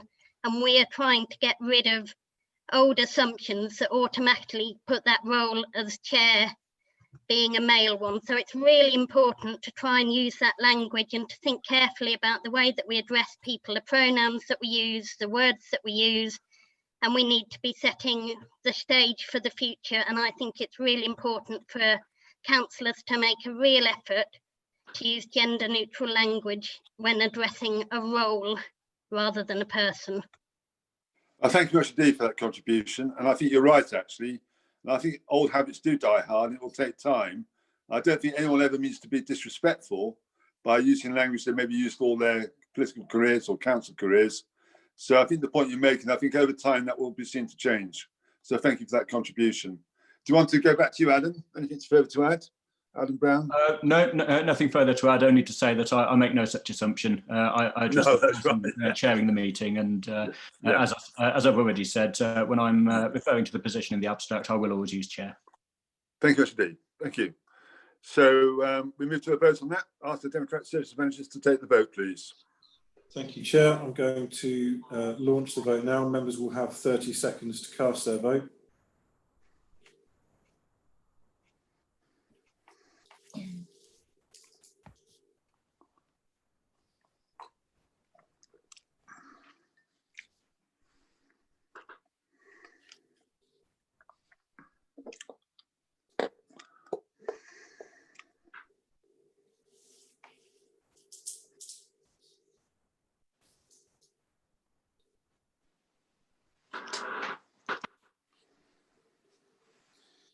Okay, thank you, Chair.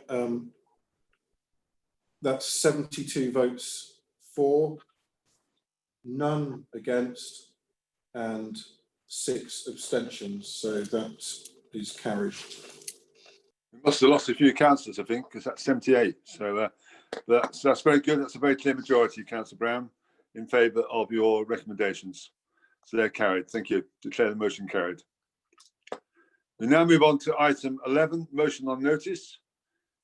Motion submitted with working with trade unions. I'm going to invite Councillor Wendy Rennell to move the proposition. Sorry, Chair. Yes, thank you. I was on the understanding that the motion was going to be on the screen, or do I need to? No, I just want you want to talk to it. That's all, Councillor Rennell. We can share it now if you like, Chair. Yeah, can you share it? Yeah. Okay. Do you want to add anything to that?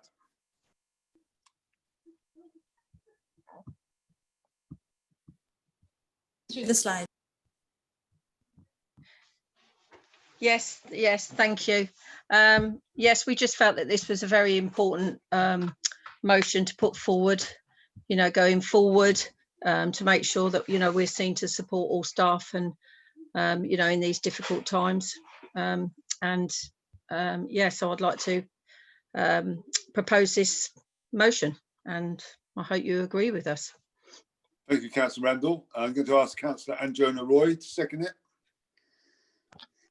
Formally seconding, reserving the right to speak later on in the debate. That's noted, Councillor Roy. Thank you much indeed.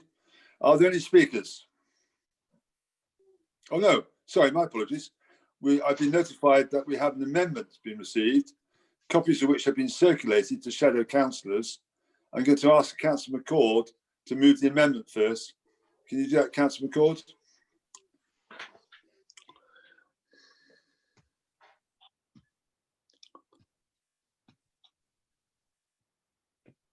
Councillor McCord? Apologies, I was still on mute. The amendment is on the screen. It does look rather busy, but in order to keep it in order as per the Constitution, delete all words in red, insert the words highlighted in yellow, keep the words that are untouched, and on the next screen you get the output from that, which is to change the motion to read thus. I think, as has been said earlier, particularly from our trade union representative who spoke at the very beginning of the meeting, it is important that we recognise the role of the trade unions as we move through this. It's also important that we recognise the role of all staff, and many who are not members of trade unions.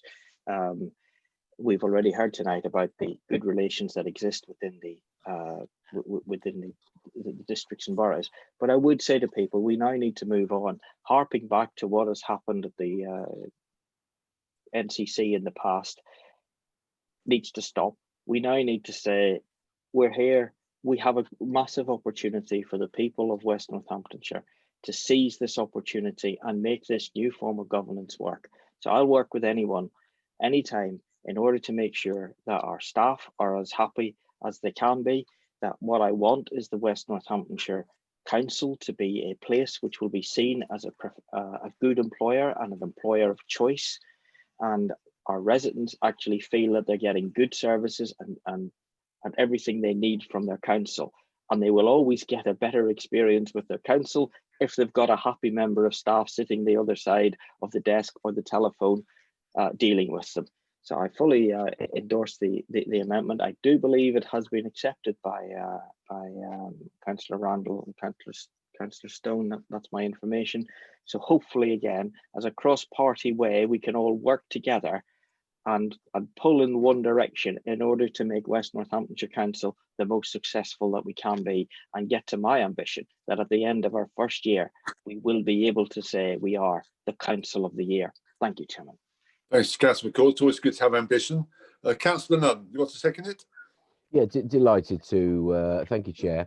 And I'd agree with Councillor McCord. Nothing happens in our council until a member of our staff supports a resident, a query, a problem, or does an important piece of work. So our staff are the absolute vital part of the future of our success, and the trade unions an important part of ensuring that that happens. So very happy to support this. I think this also does confirm that rather than starting something new, this has been the way we've worked for a while. But I'm absolutely happy that we are restating this as a commitment here today. Thank you, Chair. Thank you, Steve. Councillor Nunn. Councillor McCord obviously indicated that Councillors Randall and Stone were happy to support this. Councillor Stone, is that correct? It is correct, and I have got my hand up to speak, Chair. So can I speak? Well, that's now? why I'm saying it, because you're my next one. I believe I'm the seconder. Sorry, I didn't catch that. I believe, Chair, I am the seconder, but yes, happy to accept the amendment. You have to accept the amendment. Okay, thank you. And Councillor Randall? Yes, Chair, I'm happy to accept the amendment, because all you've done is just taken some of the long-winded wording out of it, but the whole basis of what we were saying is there. So yes, happy with that. Thanks, yes, indeed. And Councillor Sally Beerswitch, want to just say a few words? Can I speak? Thank you. Yes, thank you, Chair. The Lib Dems are supporting this motion. That's good. I think we have to work with our staff. I think it's imperative we work with the unions. I think a lot of damage has been done to the unions in the past, and I think we realise now, especially through COVID-19, how valuable the unions have been and our staff. And I think this is a way forward, and I think it is something we should take with us. We should take them with us, because they've done remarkable work since we've been shut down, and it is important that we support them in all ways. You did take the politics out of the amendment, and with the original one, and I've no problem with that. But you've got to realise where we were before, and what we're hoping for is a new future with this council, to make sure that people are listened to, taken on board, and actually made to feel valued for what they do. So we should be supporting this motion. Thank you. Amended motion. Thank you, Mr. Councillor Beersworth. Chair, excuse me. Can I just clarify, we are now debating the motion as amended? Yes. That's correct. We are. The amended motion we're debating, yes. Thank you. Yes. Thank you. Councillor Roy. I believe Councillor Stone indicated before me. Yeah, I'm happy. I was putting you there because we already heard from Councillor Stone, but you want No, me to no, put... I haven't spoken. Oh, my apologies, Councillor Stone. It's because you speak on most items, I suppose. I was getting confused there. Councillor Stone, then. Come on, let's go for it. Thank Yeah, you. Chair, I've also raised my hand. I've got you on my list, Dennis. I really wanted I have a to. list here, so I know who wants to speak. So I haven't forgotten you. But I want Councillor Stone first. Thank you. I really want to support this motion and support it in its amended form as well. I'm really pleased that we've got cross-party agreement on the way forward here. I just want to point out that having a really good, robust, healthy relationship with trade unions can only benefit the organisation. It will benefit the staff, but it will also benefit the organisation, and it'll benefit the organisation because the trade unions are really rigorous in the way they look at things like health and safety, they look at equalities issues. They will help us do the very best that we can and prevent us from making the mistakes that sometimes people and organisations make. So I would see the trade unions as a huge strength. And I think it's really important to see the trade unions as the representative voice of the staff. Plus, they are more than that because they bring with them a huge amount of expertise, for example, in how to interrogate budgets. I've always found the unions really helpful. I always remember being in a school that was going bankrupt once. I called the unions in and they helped me identify huge savings, and we saved the school budgets. And the unions are really good at doing things like that. So, you know, I think it's really, really important. We're not just paying lip service. We really, really mean it. Thank you. Thank you, Councillor Stone. Councillor Roy. Thank you for that, Chair. Happy to support the motion as amended. Yes. Just to say, reiterate that over the COVID-19 period, staff in all the councils have gone way above and beyond the call of duty to keep services running and respond to the needs of the vulnerable. They've used their customer care skills in terms of supporting the most needy people in our community. So with 10 years of austerity, with many front-facing services outsourced, staff have remained resilient in the face of adversity. The capacity has been cut into the budget, workload has increased, and support has reduced.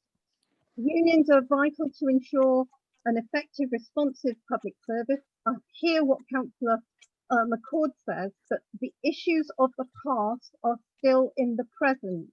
Over the last few weeks, we have seen unions resort to reporting alleged authority to the Health and Safety Executive following a COVID outbreak at a children's home. This is clearly not where councillors, the council, or staff need or want to be. The motion talks about continuing communication, but these kinds of incidents demonstrate that the quality of the communication must improve. Transforming services into unitary is stressful and challenging enough. However, doing this during a COVID pandemic takes this from the extreme to the unimaginable taxing. In order to deliver for the people of Northamptonshire, we have to get this right. Please support the amended motion.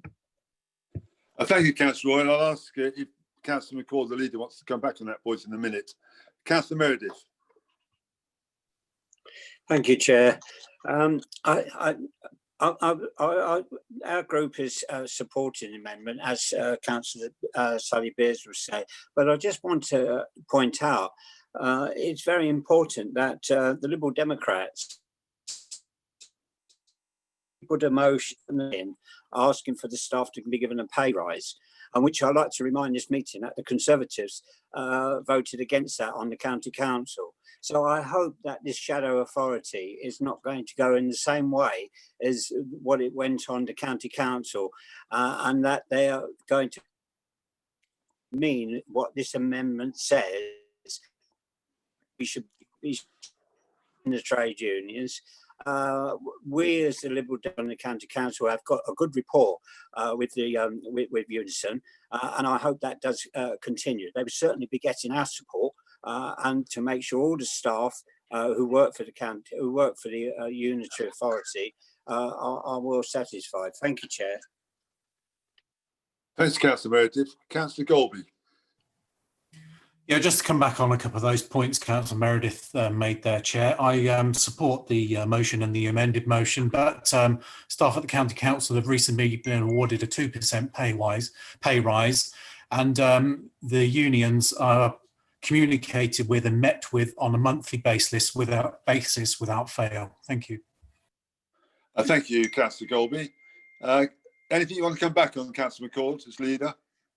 Sorry, Chair. Councillor McCord doesn't have the right of reply on this occasion because Councillor Randall is the proposer. Thank you, Susan. Councillor Larratt. Thank you, Chair. Just a very brief point. As chair of the Equalities Task and Finish Group, at our last meeting on the 28th of July, we did discuss engagement with the trade unions on the work that we were doing, and we've all unanimously agreed that we want to engage with the trade unions on this and move forward with their support. So we will be working, as I say, on the equality strategy with the trade unions. Thank you for that clarification, Councillor Larratt. Much appreciated. Right then, I'll now ask the Democratic Services Manager to take the vote on the amendment. Councillor Randall has a right of reply first, Chair, if you don't mind me just prompting you on I'd be that. happy to do that. Do you want to reply further, Councillor Randall? No, I'm happy to go to the vote, Chair. Thank you. So back to you, Paul. Okay, thank you, Chair. I'm going to launch the poll now. This is on the substantive motion as amended. Members will have 30 seconds to cast their votes. Thank you.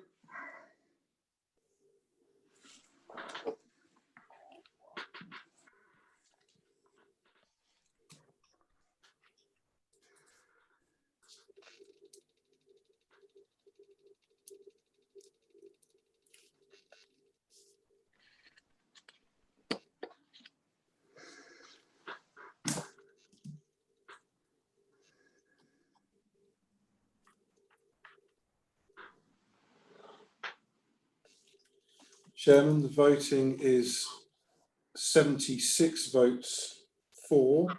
Yeah. 1 vote against. Yeah. And 2 abstentions. So the amendment's carried. The substantive motion is carried. Substantive motion is carried, yeah. Okay. So that's passed. Chair, sorry, it's Matt Golby here. I just want to correct myself. The staff were actually awarded a 4% pay rise, not 2%. Well, it's better news, isn't it, Councillor Golby? Thank you. Right then, so that's carried. So, Councillor Randall, happy with that? Sorry, yes, Chairman. Yes, very happy. Thank you. That's good. Okay, thank you. So we move on to the next motion submitted regarding the Environment Task and Finish Group. And the monitoring officers advised that in accordance with Appendix 2 to the Shadow Authority's procedure rules, the subject of this motion comes solely within the powers, duties and responsibility of the Shadow Executive Committee. In accordance with the provisions of this part of the Constitution, it shall, when it has been moved and seconded, stand referred to the Shadow Executive Committee to determine, in accordance with the provisions of the Constitution. There shall be no amendments and no vote on this motion. I shall allow a period of 15 minutes for debate on this motion, including the proposing and seconding. Now, I have to say, when this first came up in our pre-meeting, I was a bit surprised, but that's the Constitution. So we can kick off with a 15-minute debate, no decision on this tonight, and it'll be referred to the Executive Committee. I have Sally Beersworth wants to put her hand up. Thank you. Please, could you invite the proposer to propose the motion first? I'd be happy to do that, Susan, if that's the right way forward. Who wants to propose this? Chair? Yeah, who's proposing this? Thanks, Chair. Councillor Zoe Smith. All right, okay, thank you. Councillor Beersworth. Zoe Smith is supposed to be proposing this, isn't she? Yes. Chair, it's Councillor Zoe Smith who's proposing this particular motion. Okay, Councillor Zoe Smith, can you propose the motion, please? Thank you very much, Chair. As we speak, we're living through a dire emergency in the form of the COVID-19 virus. This is something that we've recognised as an emergency. We've recognised it as a serious threat to life. We've taken resources, we've taken action to tackle it and to save lives, and we're still doing that now, and we're still living through that now. And by taking that decisive action, we've actually achieved an awful lot that we didn't think was possible. This is because we recognised it as an emergency and we acted upon it. Northampton Borough Council, Daventry Council and Northamptonshire County Council have recognised and declared a climate emergency. And actually the climate emergency is every bit as serious as current and as deadly, if not considerably more, than the COVID-19 emergency we're living through at the moment. This is playing out now. We've had a bit of a tendency over the years to talk about climate change as something that affects our grandchildren, its language I still hear now, but actually it's affecting us right now in the form of the heat waves that we've had recently, even in this country, that have been really difficult. We've seen it in the Australian fires at the beginning of the year, and we're seeing it with the COVID-19 virus, which scientists have proved has come about as a result of human interference in environments. So it's absolutely essential that we tackle this climate emergency. If we reach a rise of 3 degrees, this would take us to a temperature we've not seen on planet Earth for around 3 million years. We've got more than 2,600 species threatened with extinction. So it is absolutely vital that we act on this emergency now. So for us, that means that we need to know how to draw on the knowledge and the expertise of our emergency groups.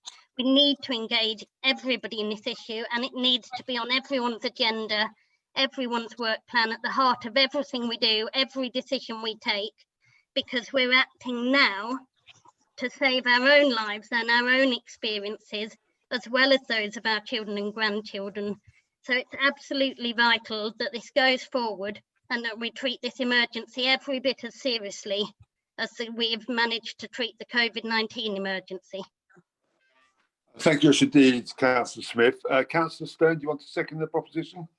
I do indeed, and I'd like to echo everything Councillor Smith has said. I think the intention of this motion as written is to ensure that as an organisation we draw on all the expertise and all the passion and all the commitment of people in our local authority, our shadow local authority area. I think it's really, really important that when we're facing such an emergency that everybody feels invited into the conversation and is invited to help shape our response. There is a lot that we can be doing, we know that, to ameliorate what is going on, to help the planet recover, but we can't do it as individuals. We need to be doing it collectively. And in doing that, we need to make sure that we draw on all that expertise that has been built up over the years and that lodges in different individuals and in different groups.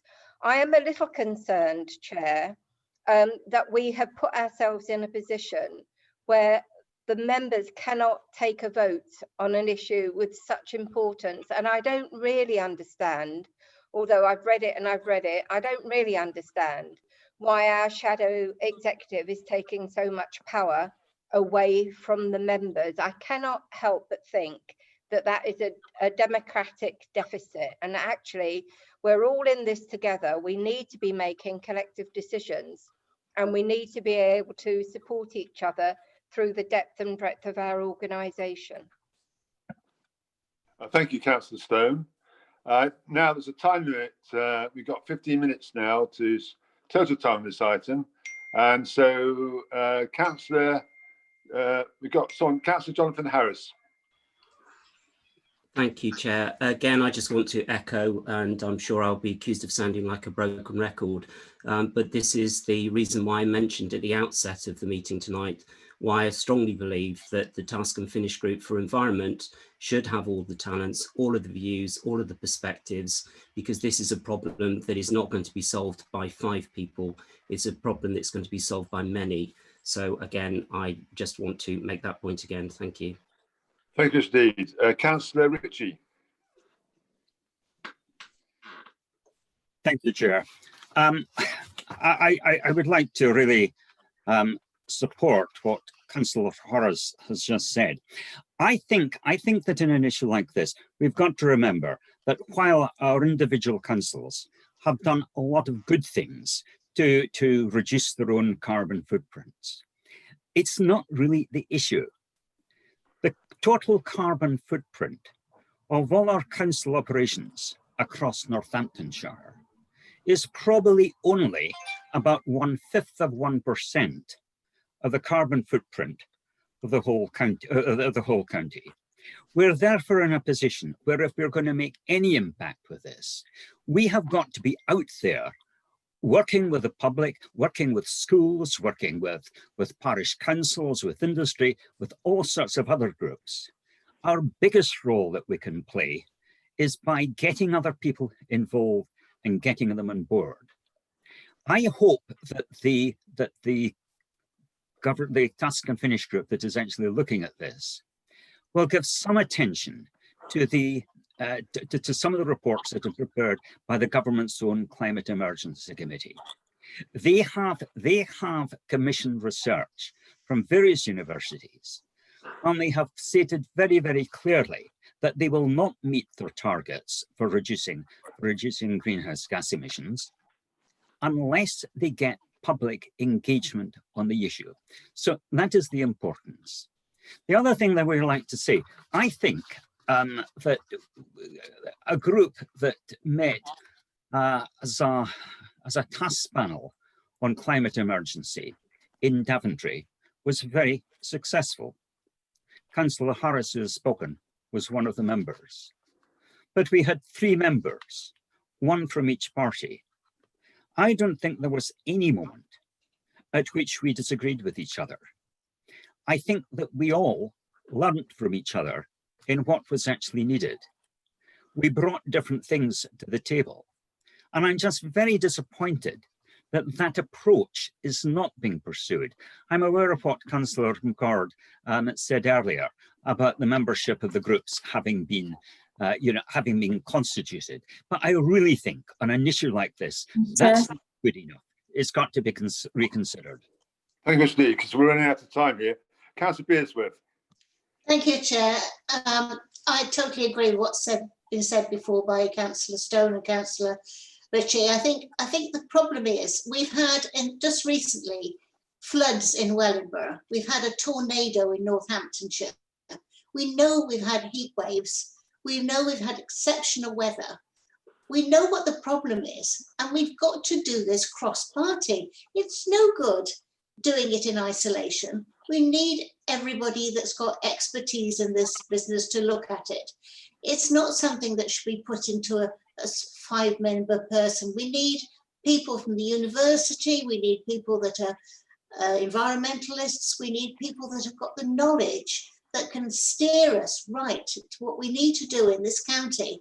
And if we're going to be the best county unitary, as Councillor McCord wants, then let's make sure that it still exists and it's not washed away in floods or hurricanes or tornadoes. Let's hope that it's done properly and with the right sort of people involved. I'm absolutely horrified that you've actually allowed 15 minutes to discuss one of the major issues that's affecting this country, this world, at this moment in time. It's the Constitution, Councillor Beersworth. It's not me. It's the Constitution. No, not you. I'm not blaming you. No, I'm just saying, but can I just ask the officers, do we have any more time on this item? The prompt I gave earlier was that Councillor Ritchie's time was almost up. We have another 5 minutes, Chair. 5 minutes, very kind, because we have got 3 speakers. So speakers could be use brevity as much as possible, be most grateful. Councillor Meredith. Thank you again, once again, Chair. Can I just tell people what is happening in the real world?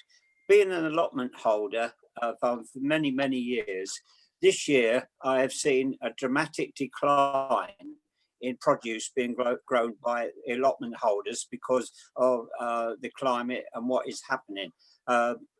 Vegetables and fruit and everything like that has been dying and not growing very well at all. So I'm very, very pleased that this motion has been put forward, and I thank Councillor Zoe Smith for doing it. I know how passionate she is about the climate, but I'm also going to say, I'm also going to be critical again here, Councillor Chair, is that I think to allow 15 minutes on a debate like this is unforgivable.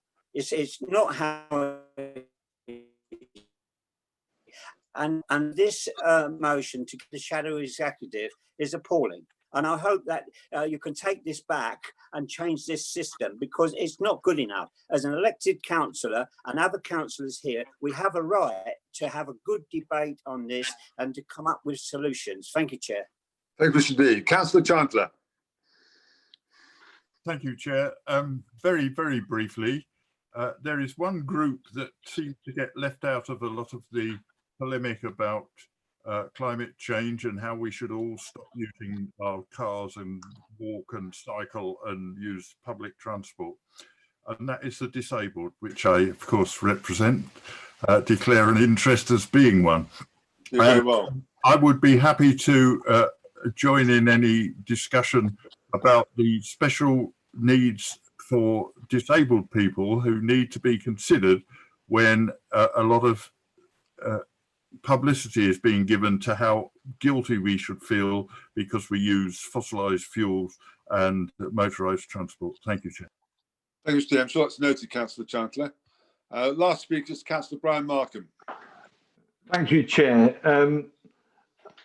Whilst I agree with everything that's been said about the climate emergency, what I wish to talk about is the fact that not this just 15 minutes debate, the fact that this is not decided by members of this council. I consider myself a member of West Northamptonshire Council, even though I'm not elected to it. And I think, you know, we need the group needs to look again at why and the constitution, but most importantly, we need to consider, is this constitution and this arrangement going to be in place when in fact we do have elected councillors to the new unitary authority, and I would expect those elected councillors, all those elected councillors, to be making a decision, not just a cabinet or appointed officials by the government or whoever else, all councillors to have a say and to have a fair vote. And so that's what concerns me. I hope that the Constitution Working Party looks at this again. Thank you, Steve. Councillor Markham. One last speaker, Councillor Brown. Thank you, Chairman. Yeah, I thought it was important for me just to say something briefly as I'm chairing the Environment Task and Finish group. Yes. It just come as something of a surprise to me that Councillor Smith and others have presented the motion in this way, rather than going through their NBC colleague, Councillor Joyce, who is also on the Environment Task and Finish group. I would have thought that he'd be ideally placed to raise such concerns, especially when he was engaged in and agreed to the writing of our terms of reference, but they should be consoled to know that actually most of these points, we are considering them as part of our work on the Task and Finish group. In fact, at our last meeting, we've already agreed to consider how to put the climate emergency on everyone's agenda and in everyone's work plan. The way I put it at the last meeting was that I want to see a green thread running through the thinking of everything that we do at West Northamptonshire Council. So the people who have presented this motion have done so, with the best of intentions, but I would just reassure them that we are considering everything that they suggest. We'll be looking at ways of further engaging outside of that Task and Finish group. In fact, I already regularly attend a multi-agency meeting organised by South Northants on this issue that draws together working groups from the West Northamptonshire constituent councils, as they are at the moment, and we'll continue to work in that matter. There will always be more that we can debate on this issue. There'll always be more that we can do. But I'd like to reassure Councillor Smith and others that we take this issue with the utmost seriousness. We know the urgency and the gravity of the topic before us, and we want to make sure that we can go into the start of West Northamptonshire Council's existence with a very realistic aim of being the greenest and the most environmentally friendly council in the country. Thank you much indeed. I just want to say, so I realise we're out of time now, presumably, are we, Susan?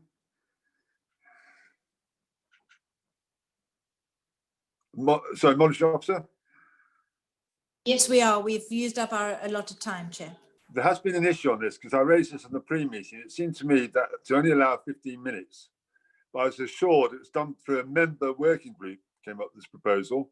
And maybe that's something the leader might want to look at for future meetings if members are not happy about the amount of time that's been actually allocated to this item.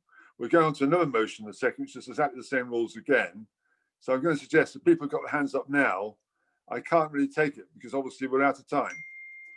And unless Phil Larrett's got something to say on the particular issue of, sorry, who would like to speak, Pinder?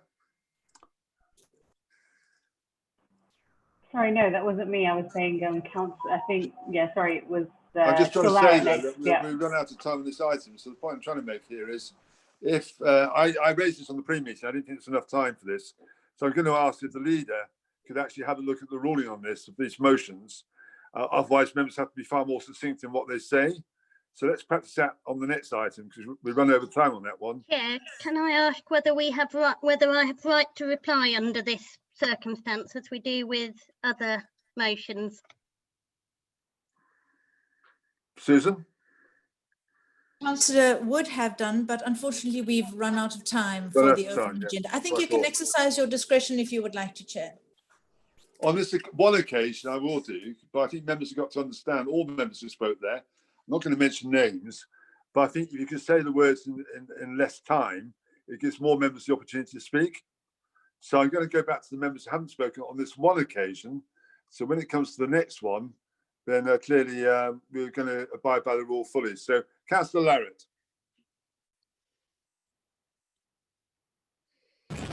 So, Chair, I'll take it elsewhere. Okay, thank you. Next one is Councillor, the right to reply now. Thank you. Councillor Smith. Thank you, Chair. I think it's really important that the points that have been made are considered, that we are actually all engaged with this.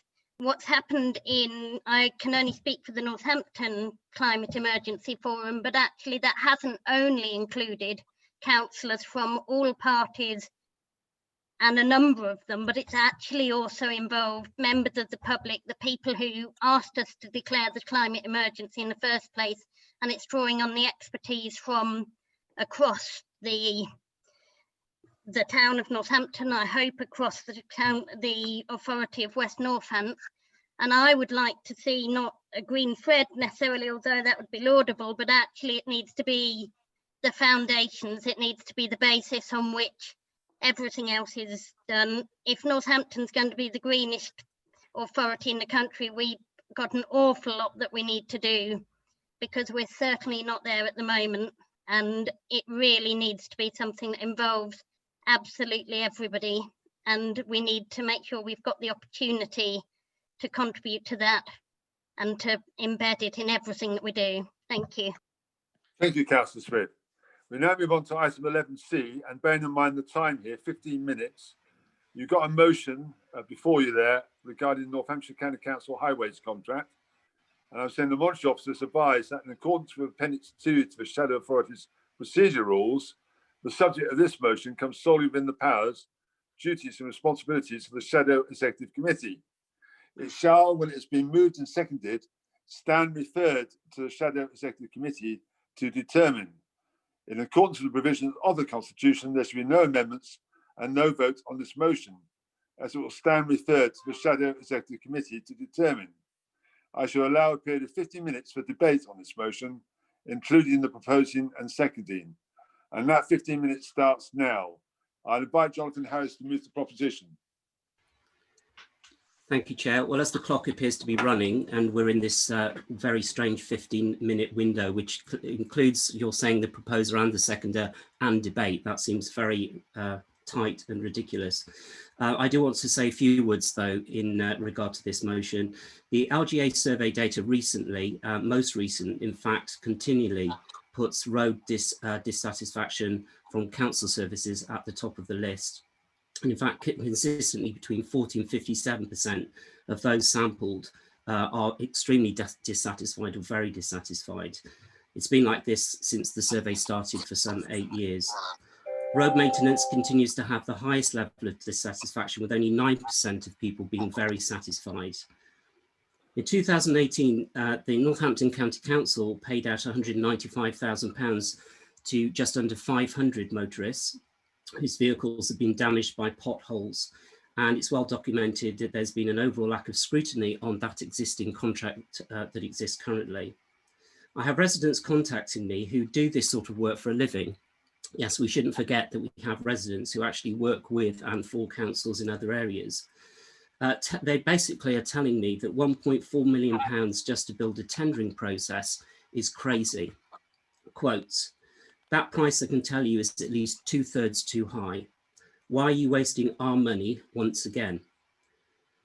My question is, what about the UK Roads Liaison Group and HMEP resources entirely designed to share best practice and standard templates to make these processes easier and more cost effective?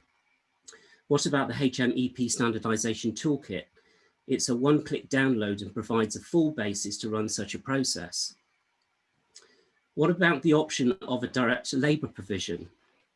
So firstly, it appears that there's an entirely cavalier attitude to spend £1.4 million of our money, which would appear to not present best value. And for residents, yet again, they seem to believe that it's an entirely rational and justifiable spend, which I have to say I agree with them. So whilst I gather that the contract may not be signed until after vesting day, the £1.4 million will already have been spent. Moreover, my second point, this really shouldn't be a decision for now. It shouldn't be a decision for Northampton County Council. It must be a decision for the elected council next year. We have an extension in place already to 2021, and I believe the option is there to go beyond that to 2022. Road conditions have been and are the bane of many people's lives in our county. People deserve better. I would therefore like to move the motion before you. Thank you, Steve. Councillor Harris. Councillor Lofts, do you want to second this? Thank you, Chair. Yes, I would like to second this. And I want to echo a lot of what Councillor Harris has said. But I do think that there is a real significant issue relating to this motion, which is around the democratic validity of major decisions that will handcuff the new West Northamptonshire Council for years to come. This highways maintenance contract will set the standards and costs of a key service that all who use the roads across Northamptonshire will have to endure for years to come. I believe it is wrong that the new contract should be agreed by Northamptonshire County Council before next May. Personally, I've no objection to NCC preparing the tender documents and analysing any responses. It should, though, be the new council that will be elected in May 2021 who should commit the residents of Northamptonshire and not Northamptonshire County Council. So I second the motion. Thank you, Councillor Lofts. Councillor Stone. Thank you. I just want to say the Labour Group totally support this motion, and we are sorry we can't vote on it for all the reasons I've already said. This is one of the biggest contracts that we have. There's been general discontent with the way the highways contracts have been, well, the lack of monitoring, contract monitoring actually, to do with the contract over many years. And we know we can do better, and we need to do better.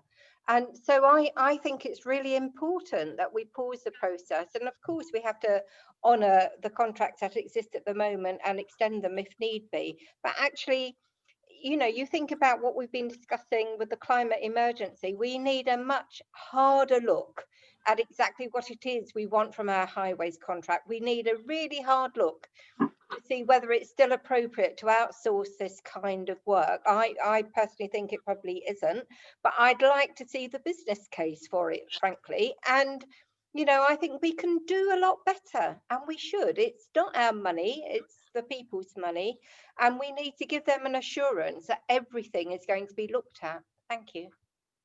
Thank you, Councillor Stone. And we've got another speaker now, Councillor Matt Golby. Yeah, thank you, Chair. I wasn't going to speak on this, but there's a number of points I'd just like to raise in response to Councillor Harris and Councillor Lofts. First of all, Councillor Harris mentioned it's Northampton County Council. Northampton County Council has never existed. I take exception to the use of the phrase cavalier attitude in respect of the agreement of spending that 1.4 million, which was all agreed by the leaders of both the North and the West shadow executives.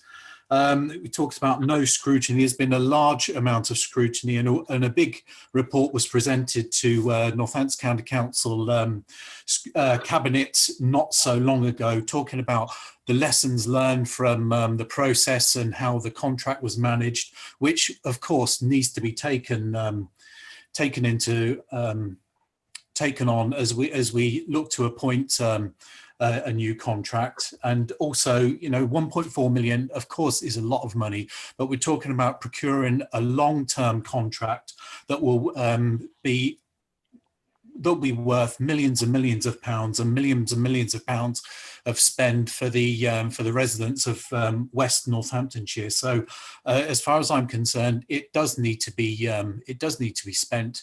And of course, that word around best value and taxpayers' money is in the utmost thoughts of all of us when we're considering and talking about the procurement of this contract, and it will be put forward and considered by all of the West Northants shadow executive members as this procurement process moves forward. Thank you, Chair. Thanks very much, Councillor Golby. Councillor Beardsworth.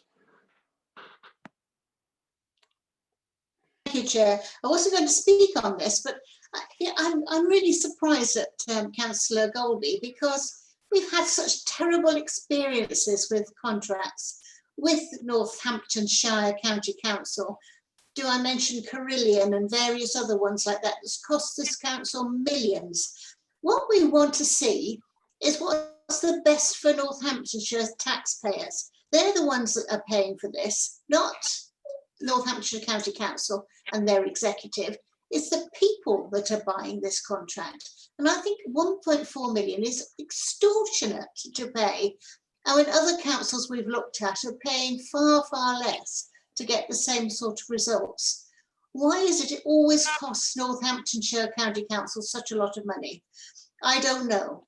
Maybe I've never been in charge there, but the whole point of this is that we must make sure that the unitary makes the decisions on this, not the previous council. They've made too many mistakes. I'm sorry, I know we shouldn't talk about mistakes, but they have. And I'm not going to add this one to the many. This is truly an important factor. We've got to have a good service. I had a pothole mended outside my house, a tiny pothole. 5 men turned up with a lorry, 5 men to mend a little pothole. Now, is that cost effective? No. So tell me what is, and I think we need to look at this more properly in the future and make the unitary make the decision, because they'll be the ones responsible. Thank you, Chair. Thanks, Councillor Beardsworth. Councillor McCord.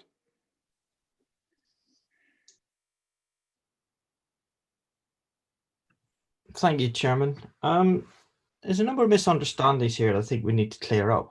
My understanding as to where we are at the moment, the existing contract expired on the 1st of April past 2020, and under the procurement law, we couldn't actually roll it forward, or there was a huge risk of a legal challenge from other people. It has been rolled forward in a different guise, and some of the worst aspects of the existing contract were changed, and I think 60 odd staff were two-peat back into council control in 2 tranches, a number in April and a further number in July. So changes have already been made for the interim period of the 2 years. My understanding as we stand now is that the the signature on any contract will be around autumn of 2021. And although it seems that we're all violently agreeing with each other, it will be the two new councils, North and West, that will sign up on that contract. And if they don't like what's been done, it will happen. The process, as was set out by Councillor Lofts, I think, is the one that is being followed. NCC are doing all the work. They're doing all the tender evaluation. And then the decision will be taken by West or North. So I just want to clear those things up, because that's my understanding of where we are. If there are any officers on the line that can actually tell me that I've got that right or wrong, I'm quite happy to stand corrected if I have a misunderstanding with that. Some of the costs have been bandied around. I would sort of just bear in mind we're talking about two contracts here, one for the North and one for the West, and we're also talking about as a percentage of as someone I think is the third biggest cost that the council has after children's care and adult care. You know, and if you enter into this for a 7 or 10 year period, the 1.4 million needs to be set in context against that size of a contract. So I'm not saying that it should be dismissed as a small amount of money, but I am saying let's put that amount in proportion, which is probably going to be running at something around £1 billion. So it's a very small percentage cost of the total tender value that will be, as I say, signed off by them. A couple of other points, Chairman. There's been a number of people mentioning about the 15 minutes. The Constitution isn't owned by me, it's owned by the members. If the members wish to change their Constitution, they can. The 15-minute straitjacket was imposed by us, members, acting collectively when we adopted that Constitution, and not by any one individual member. And if we don't like it, then let's get something in place and ask those to do it as part of the review that's ongoing in any event. Thank you, Chairman. Thank you much indeed. And Teresa Grant, I think it's going to be helpful here, maybe Ian. Teresa. You're on. Thank you, Chair. Yeah. Can I just say I agree totally. I totally agree with everything Ian has said, and I confirm he's 100% accurate in everything he has said. The contracts will be signed by the new authorities. The cost of the percentage of the overall contract is quite low, considering we're procuring two contracts, not one, and it has to be viewed in that context. And the current contract has been extended. However, we're limited in the extension we can make on that, and we do expect to sign a contract by the end of 2021. So I can confirm Councillor McCord is completely accurate in everything he said. That's very reassuring. Thank you much indeed, Teresa. I'm quite impressed with this, actually. We've now spent 30 minutes on this debate. So there's 2 minutes spare if anyone else wants to say anything. If not, then we'll move to I say the motion will now stand referred to the Shadow Executive Committee to determine there's no vote on this item tonight. So on that basis, this will be moved to your meeting in a couple of weeks, Ian. Thank you much indeed. We move on to item 12 now, urgent items to consider. To consider any items of business. Oh, hold a second. Do you want to reply to that, Jonathan, at all? Because I thought you understood it's going to be referred onto the next meeting of the Shadow Executive. Thank you, Chair. Yes, I completely understand that. Nothing to add, and I appreciate the clarity that's been given. That will be useful all the way down the line. I just want to make one comment. Sometimes we do misspeak, and if I said Northampton instead of Northamptonshire, then we do make errors. So Councillor Golby, I apologise for that, but we do it too. And I think if you play back your tape, you'll notice yourself doing the same. Thank you. Thank you, Steve, for that. Thank you, Jonathan. Right, we move on now to urgent items to consider any items of business of which notice has been given to the proper officer prior to the first meeting of the Shadow Authority, and the Chair considers to be urgent pursuant to LGA 1972. The answer is there are no items of business, urgent items. So therefore, I want to thank all members for their attendance and officers this evening, and I declare the meeting now closed. Thank you. Thank you. Good night.